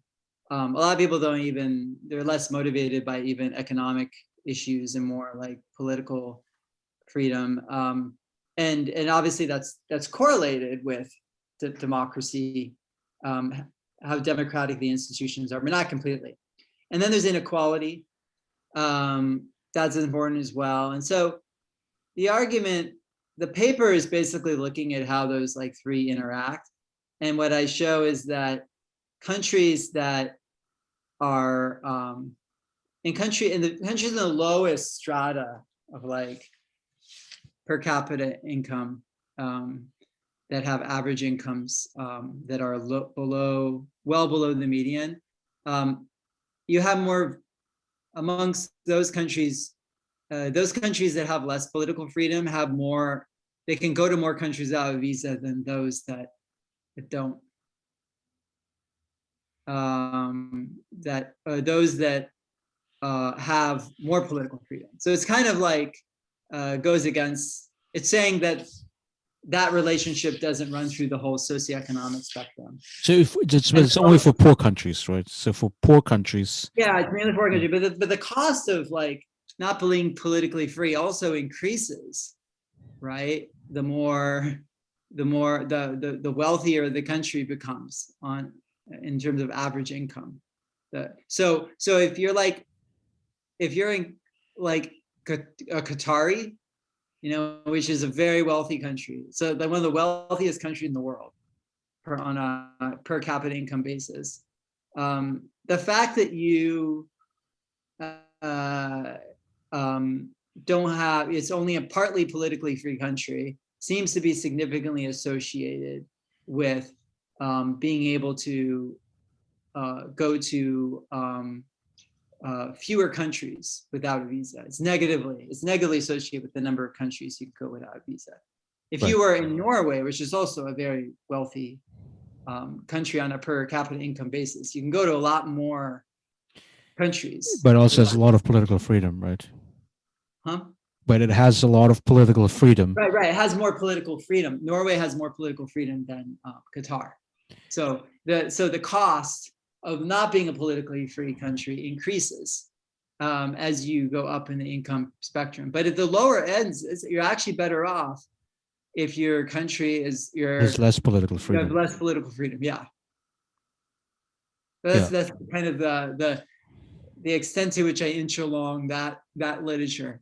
So not everyone's saying, you're better off being in democratic. Obviously, I would rather be at a more democratic well, so it's like rich democratic. So those would be the two adjectives that have to. Yeah, there's other different types of democracy, but this is this is basically like, I would say I would rather live in a more politically free country. I would rather live in a higher income country. But if traveling abroad, being able to go abroad was like really, really, really important to me, I would, if I had to be in a very low income country, it would be more rational for me to want to live in a country that's, say, partly politically free rather than fully politically free, or not politically free at all. I mean, isn't it also like this, correlation? So inside of like modernization theory, where it's like, it's only like when you surpass a certain income threshold that's, demands for democracy and freedom of speech become more prevailing, right? Sometimes. Yeah. Not for Qataris. Yeah. Right. So I mean, the resource curse, but there's a lot of people in the world that are living pretty well now, but you still don't see a movement. But then again, like it's probably more, what you said is more often not true. you know. Yeah, so right. So but I mean, if you're at the very bottom of the, global income spectrum as a country, um, y- it's like if you look at the industrial structure of those countries, I mean, I would assume that they're much more heavily reliant on primary commodity export. They're a much more agricultural based society. Hmm. And I don't know. So I would think like if I was sort of like a dictator, I would have a much easier time controlling a society of peasants than I do a society of industrial workers and professional middle class people. Um, Hmm. so so to that extent, I mean, yeah, there wouldn't be a lot of cases anyway of very poor societies that are democratic. I mean, maybe India's would usually be cited as a case as an interesting Yeah, and a lot of exception. dissidents. I have another survey in which I built up a survey, a data set of Chinese dissidents, and they are to sort of figure out when the Chinese government lets them go abroad and when it doesn't. And unsurprisingly, a lot of them are like middle class professionals. They're not like I don't know there's many farmers in there. So Yeah, either like yeah. So lawyers or like professors or right, so that is ultimately that relationship between wealth and political values. It cannot be completely contained. I mean, so the Qatari case, as you mentioned, is like Middle Eastern countries. Like, if my country's wealth comes from digging resources out of the ground, probably by calling on Western or Chinese investors to to provide the infrastructure to extract the resources. Yeah, I think in those cases, you can be rich and not democratic. Uh, and then of course the big discourse within among the China scholars is to basically say that well, again, modernization theory definitely does not hold in the Chinese case. That because because the GDP definitely is going up and up. People are getting wealthier and wealthier, uh, but communist parties, basically going nowhere. I mean, they're here to stay, and there isn't going to be any, opening democratic reforms. But I don't know. I mean, for me, it's a little bit too simplistic to sort of deny modernization theory altogether. Because I mean, the examples that you gave, right, the dissidents, um, while they might be few, but the fact that yeah, they would come from middle class background, and middle class is growing. I mean, so I think certainly like the modernization theory enthusiasts I think should be tempered with the Chinese case study, uh, but I also wouldn't dismiss them completely. I mean, do you have a take on this? yeah, I'm like you. I'm like I wouldn't dismiss it completely, but I just think my concern in the case, for example, take the case of India, is that um, based on what I've read by some or one particular Indian economist, what's his name, Farhan, he points out that like a very small percentage of like the Indian labor market is professional, white collar. It's still like predominantly an agricultural society, much so, even more so than China, now. Even though, yes, it's past that 50% people, the point where 50% of more than 50% of the people are living in urban areas. Um, a lot of those people are still like, basically peasant workers. They're not educated enough to become like computer programmers or anything like that. So I just think like if you want to explain like why is Modi in power, um, I don't think it's because of like middle class professionals. I think you can make a stronger case that it's because there's like maybe not enough like critical middle class professionals. And there's still a lot of people that will follow him, like whatever ideology he is propagating. And again, I don't know too much about India's like ideology in India, whatever, but I'm guessing that like a lot of his claims are very compelling to a lot of non-professionals and make a lot of sense. And therefore, like he has more and more of like the authoritarian influence, despite the recent whatever. I'm just talking about like within the past couple of years, you've seen his influence grow, and people are concerned that now India will be moving in a more authoritarian direction, and which is very consequential because we could always say, oh well, China isn't a democracy, but isn't it amazing that India is a democracy? I mean, if it one of the first thoughts I had in coming when I got into India was like, if this country can be a democracy, any country can be a democracy. It's so diverse, it's so complex, and it's like religious kind of diversity and like different people belonging to different like caste, and there's a lot of tensions, interethnic tensions, and yet somehow every year or not every year, but periodically they have successful like elections. Obviously, maybe not as like clean as like older democracies, but for a country of its income level, average income level, I always find India to be remarkable. But now we see India, there's evidence that, according to the Freedom House, that its political freedom is declining. And that in some ways is even more consequential than a decline in the backsliding or evidence of movement toward authoritarianism in the United States, because India in many regards is kind of like a democratic vanguard. It's a kind of a frontier of Yeah, I mean, you democracy. just to have the population figures in mind. I mean, it's like 1 out of 7 people in the world is Indian, right? So, Mhm. I think that already gives a huge amount of weight to anything that's happening in India. So, um, I think last year or so, the national government of India, passed a law about removing citizenship to uh, certain residents in Assam. Some of them were Hindus, but I think the vast majority of people targeted were Muslim. Muslims are 14% of the Indian population.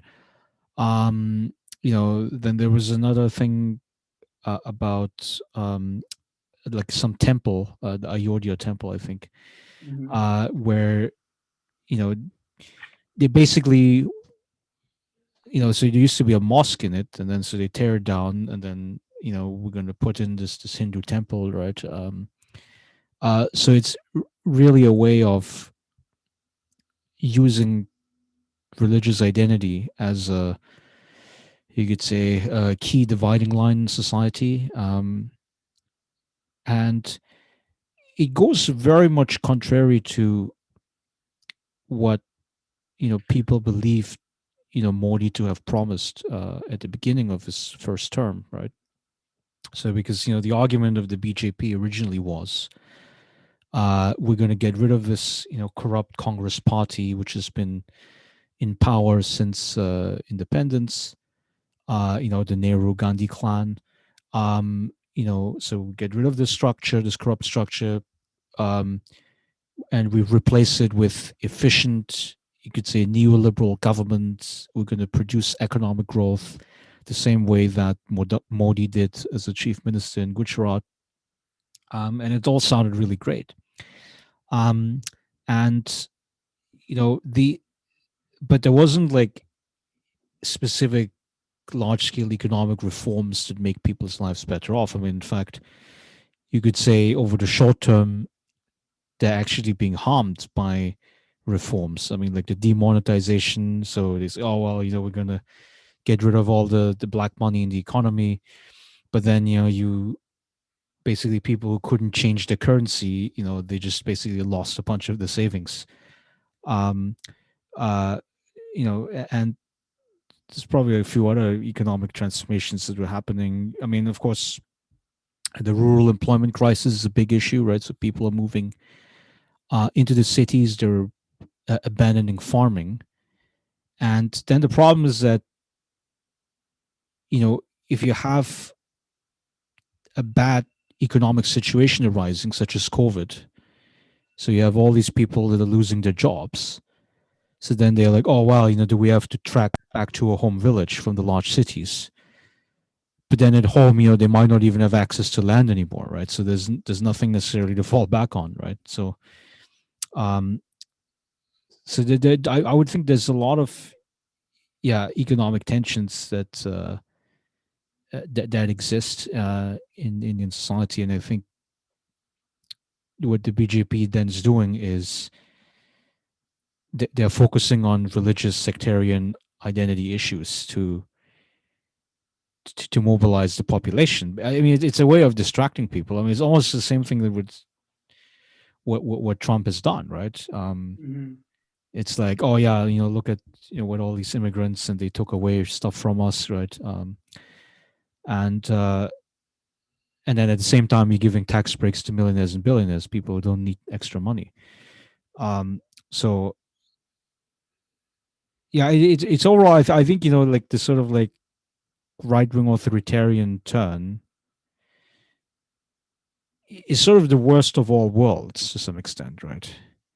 Because the economic situation, you know, it stays the same for the bottom half of the population, maybe even getting a little bit worse.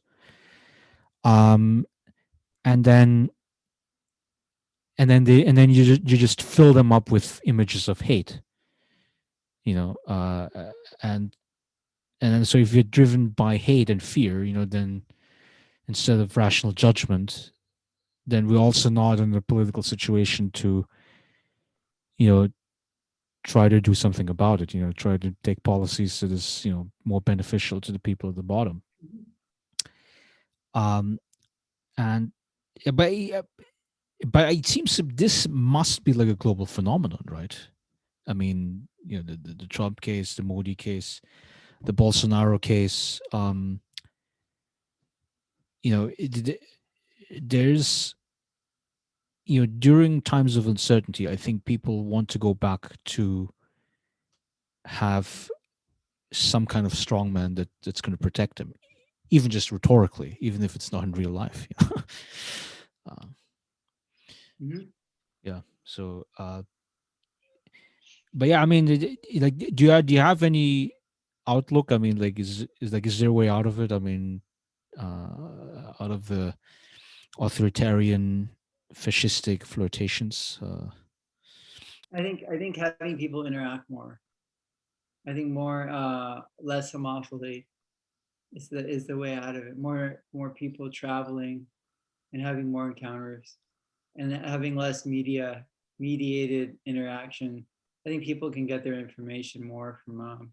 I think that a lot of the so-called mainstream media, it thinks that it's the solution, that it can, and I speak of the mainstream media, I'm not talking about like Fox News, I'm talking about like New York Times, Washington Post, those that think they have like a strong iron grip on the truth, which they don't.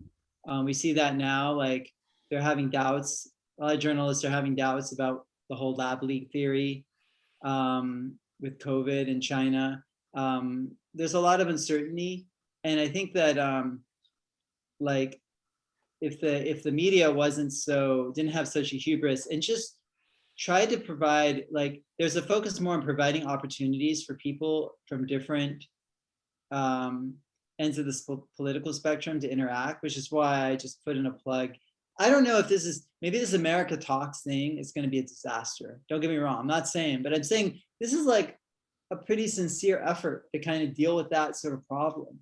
Like, and I'm not, it might not work, but like that's the sort of thing like you would want to see.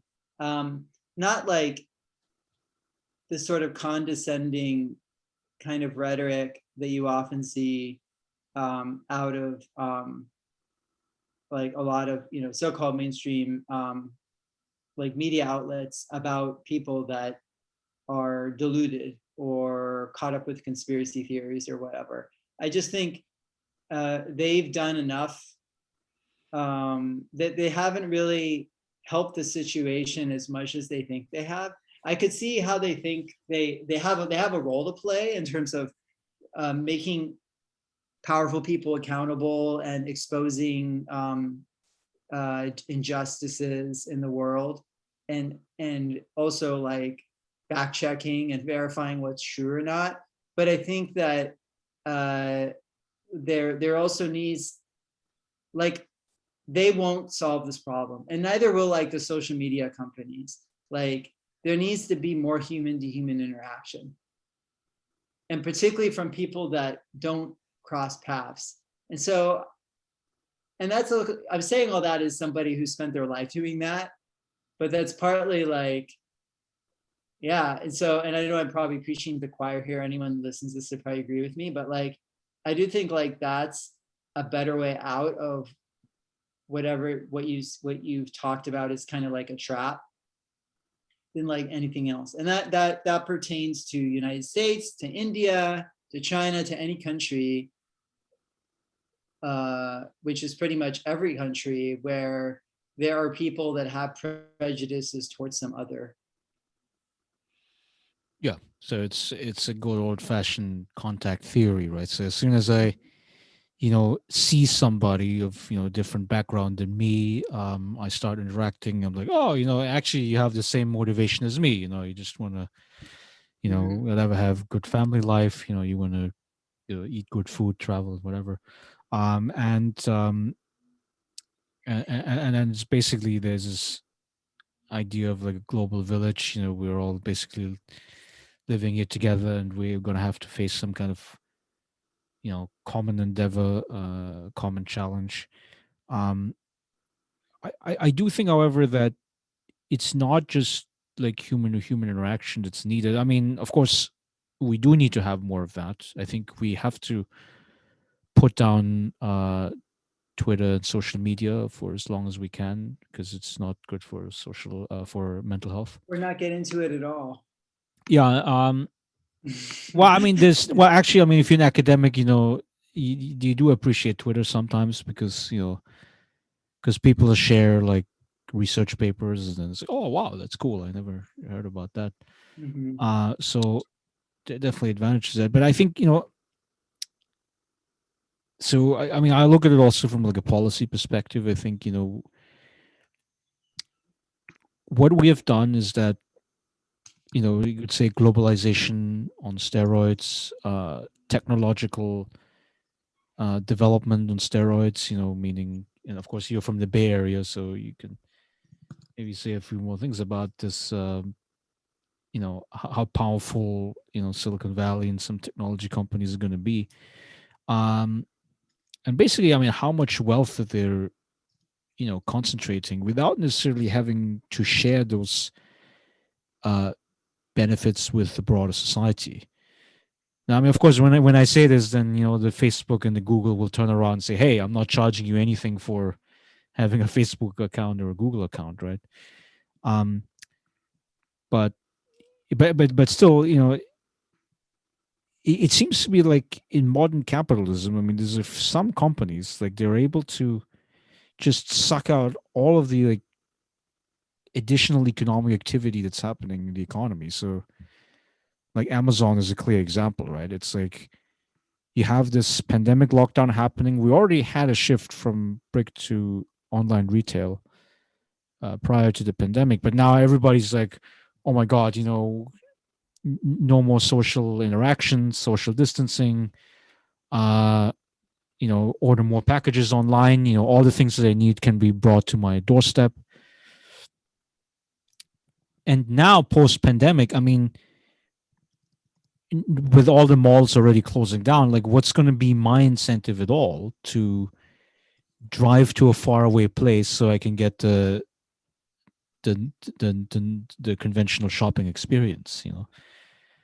Um, so I think there are changes overall that's happening in the economy, in society, in technology, and they require a much more forceful, communication. government intervention. It's like there has to be some redistribution. Like you're gonna have to tax these big profitable companies, and you know,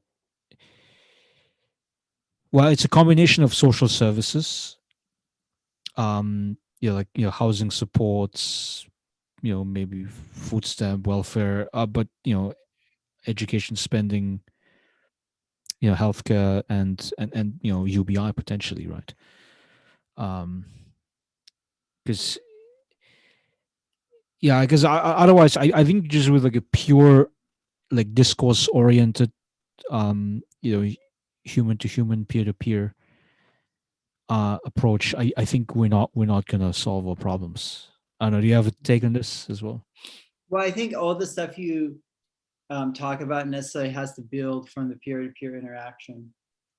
I don't think I don't believe it makes any more sense to keep building off virtual interaction. I can see that going in the wrong direction too frequently. I actually think a lot of these theories and things, um, I don't I don't imagine that like a lot of people got together and sort of developed them.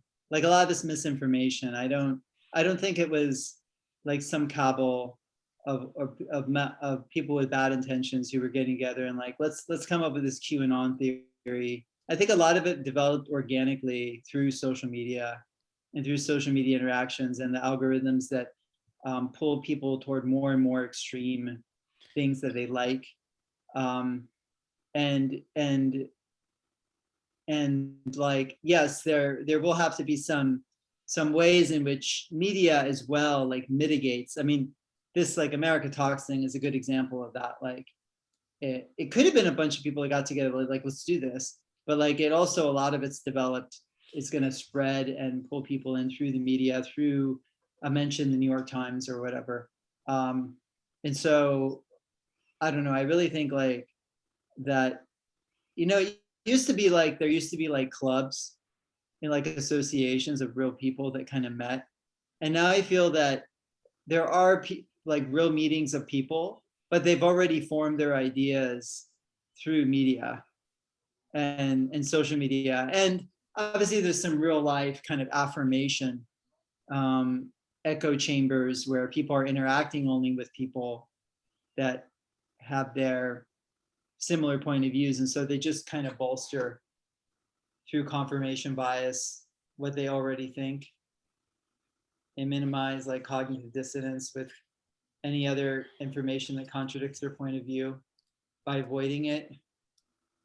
And so yeah, I think a lot of it, this isn't gonna, resisting these sort of this trend is not only going to happen inside in real life in person, but I think any sort of resistance I would trust any resistance to it that is rooted in in-person interaction rather than virtual interaction.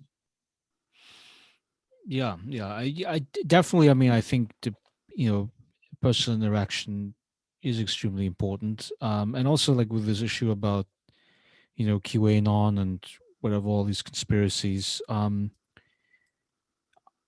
think what gives it plausibility is like Steven Pinker talked about, is like he called it like blue lies, and I think he got it from another psychologist.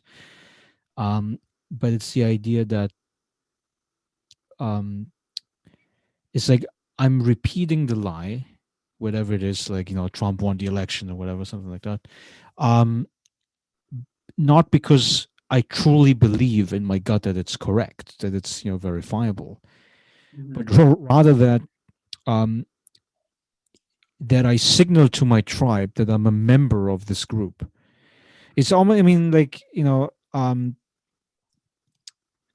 gonna get a lot of hate mail probably from religious people here, but Mm-hmm. it's like, I mean, like in religion, I mean, you also have to kind of do that. I mean, you have to sort of say, well, okay, this this God, this religious figure, is the one that came to save me and save us, and but you can only really feel like you are part of that group, you know, if you accept that statement, Mhm. whether or not, I mean, it's like empirically verifiable or not,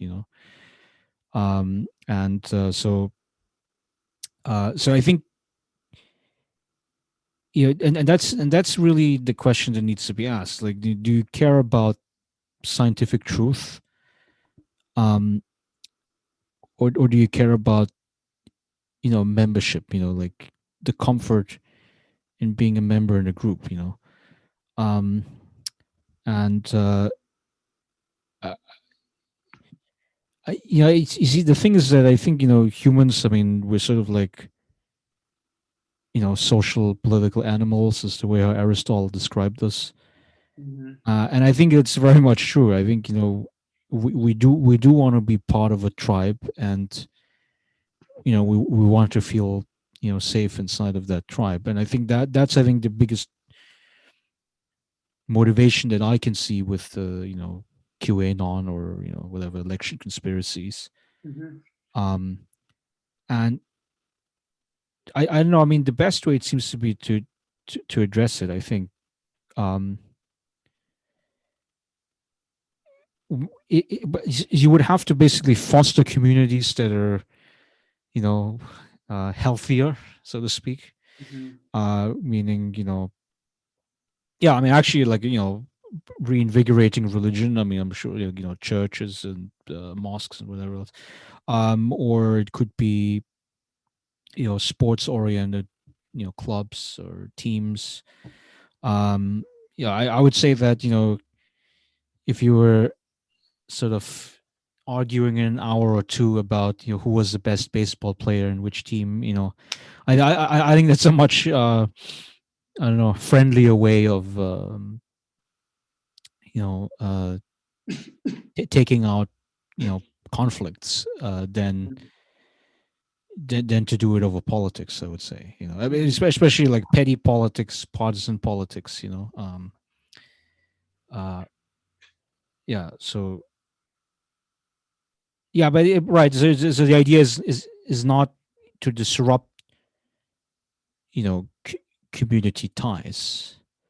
You Mhm. know. But sort of like in the Robert Putnam sense, strengthen community ties, but in ways that maybe might be healthier to social well-being, overall social well-being, rather than tribal. I'm in camp A, you're in camp B, and therefore we must be enemies. That sort of logic. And yeah, that definitely. Yeah, I think it's going to be the big challenge uh, of our existence. Mhm. But yeah. So you have any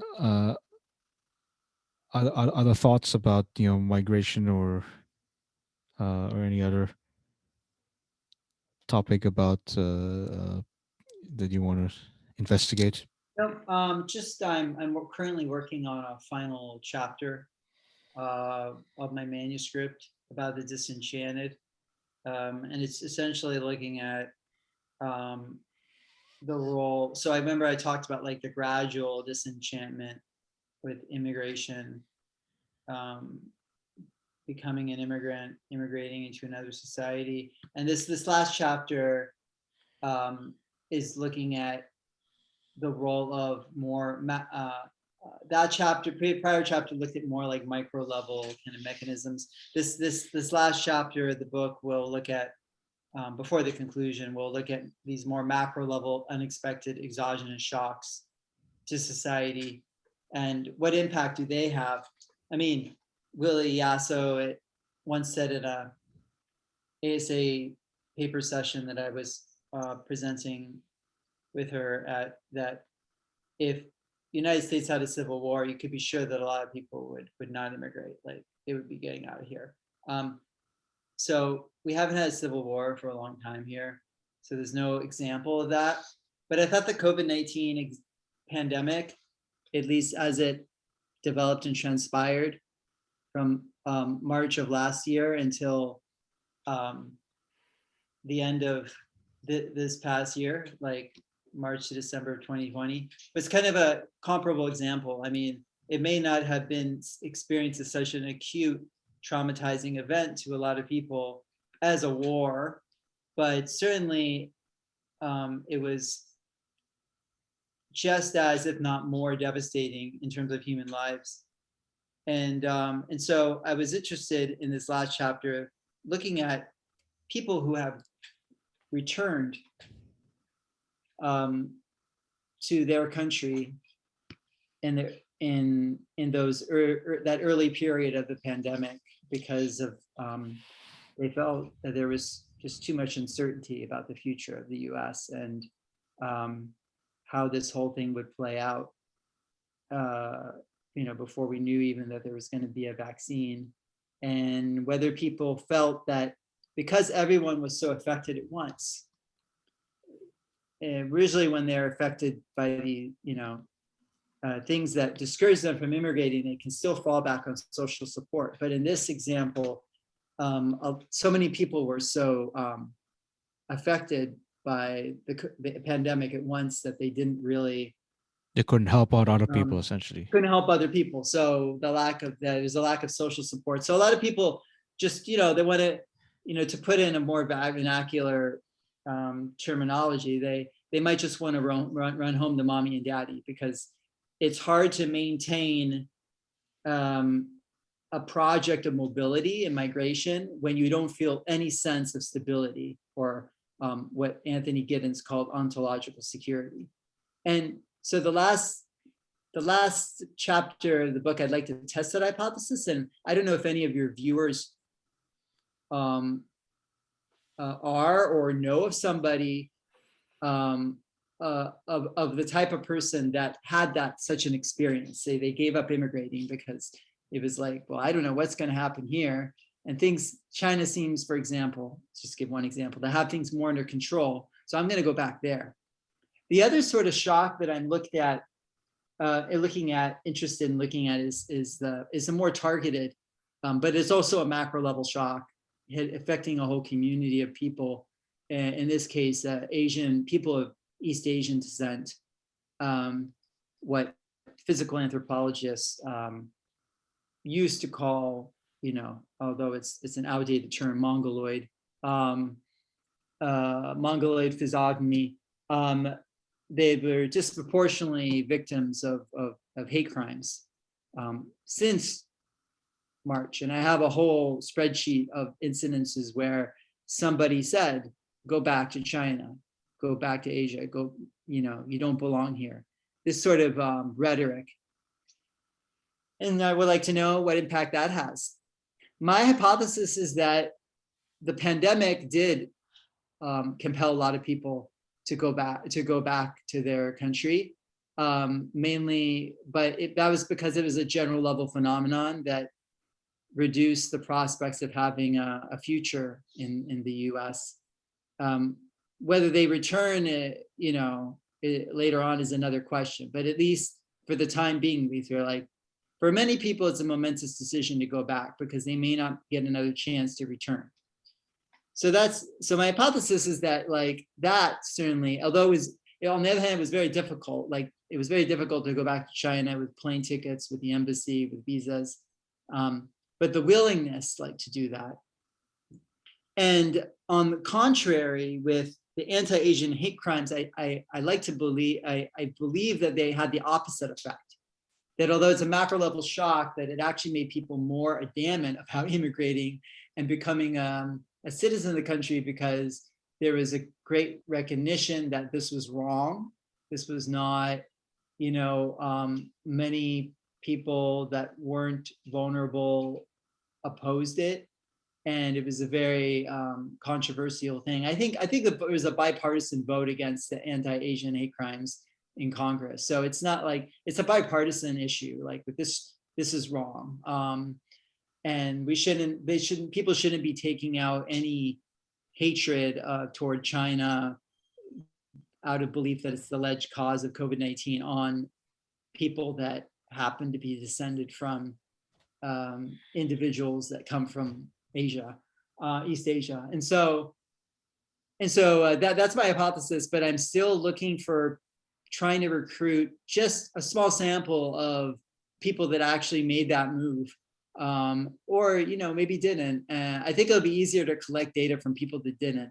But given the challenges, I'm hoping maybe one of your viewers or somebody can put me in touch with somebody. I'd love to do an oral history interview with them and find out what was their thought process about going back, giving up on immigrating here, because I think a lot of people are much more pessimistic a year ago Yeah, about, I'll definitely put your website in the description box, so they'll be or able my email, to so get back in people touch. can Yeah, directly contact me.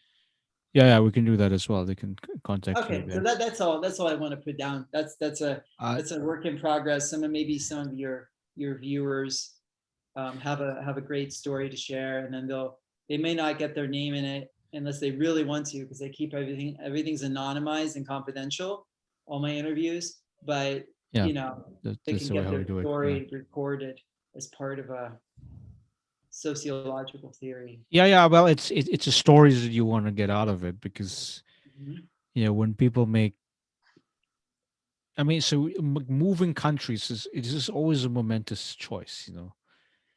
uh, and then to move from one country and then moving back, and it always feels like, oh, this is like a massive decision to make, and yeah, people are gonna have to decide like what is it that you know that draws them into certain countries, or that deters them.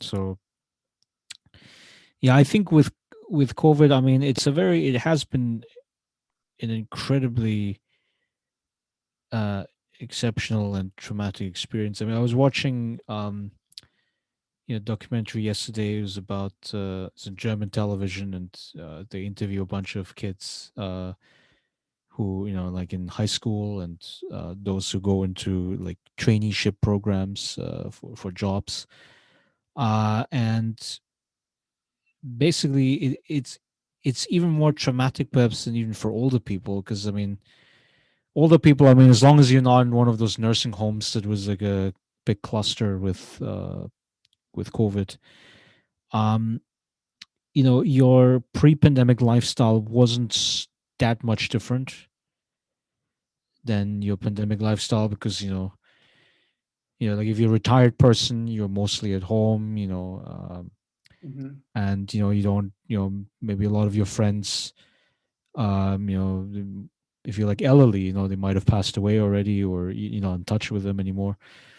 But especially for young people, I mean, I think like if you look at the life cycle, I think the most number of people at around age 25, I think, and then it sort of goes down after that. Unless you're me. Yeah, unless you're like really into Some exploring the, outlier, yeah. Somebody you're just constantly meeting new you people, know, and you constantly you people, and then like even if but you're yeah, like, like standard life course, people get yeah, married and their social circles shrink dramatically. yeah, that would be that would definitely be a big factor. So, but I mean, definitely for younger people, it's like the trauma of just saying, nope, there will be no more, sports club events. There will be, no more school. There will be, um, you know, no more, study abroad experiences and all these other things that young people were looking forward to. And I think, yeah, it will take some time to allow these kids to bounce back. But I'm somewhat hopeful. I think it's going to happen. I mean, yeah, we should already prepare for the next grand catastrophe that's awaiting humanity, which I think would be related to the climate issues. Like I think Mhm. this is the most momentous challenge. Whether it's like the sea level rising, or whether it's just temperature going up. Heat stroke deaths are increasing. I don't know. I mean, uh, agricultural crop failures, that could be a big thing. Like how much is food prices going to go up? So I think that would be the major momentous challenge that we're facing. And Yeah, and I and that's one of those things where I'm not sure whether we're gonna master it in the same nonchalant way as we did with the vaccines. Because I mean, part of the reason why the vaccines were developed so quickly was because the scientists had been working at mRNA technology for over 20 years, right? There's been a Mhm. lot of money that's been dumped into developing this kind of technology, and now it finally found a use case. Um, but I'm I'm sort of struck like what is going to be the vaccine at our disposal for dealing with climate change? Uh, there is no simple inoculation that would protect us from the ravages, so to speak, right? So, Mhm. um, yeah, I mean, like, do you have some thoughts on this issue? I mean, or is it again like let's do more peer to peer I feel like it connection? would be, yeah, yeah. I don't think I have much more to say about any more than a lot of other people who just have like general knowledge about climate change. It's not my area. Um, I focus on what I can do as like a whatever unimportant person in this world. Um, like Well, as a one person. migration researcher, I think you should have a particular interest in it because, I do. I realize there's an intersection. It's just that like it's not like, and maybe later in my career that would be positioned more like somebody like Doug Massey to be like, okay, let's start a new research program about climate change and migration, and that is going on. But no, I don't. I have enough to work on. It's obviously important. We should be organizing conferences and stuff, and they are. It's happening. It's not my wheelhouse. yeah, yeah, yeah. So I did a blog post recently about the Maldives, which is like a, Indian Ocean archipelago nation, Mhm. and they recently, or maybe within the last few years, they purchased land from, was it India or Australia? I'm not exactly sure, but the whole intention was to find an island where if the sea levels is rising too fast, and of course, if because it's archipelago, so it's basically at sea level, so there's no mountain at all. So that in case that the whole archipelago is going to be submerged, you know, people would still be able to, you could say, move to that island, which is lying at a higher ground, and basically prevent. So because what the government is concerned about is climate refugees, right? So they're very afraid that um, you know uh, that we're going to be that people have to become refugees and they would move to Australia, they'd move to New Zealand and other countries, and so that's going to be a big concern there. But okay, so I will conclude this podcast here, and I thank uh, Jacob very much for coming in here. And yeah, so I'll leave Thank you. a few links in the description box for all the references he gave. Mhm. Okay, so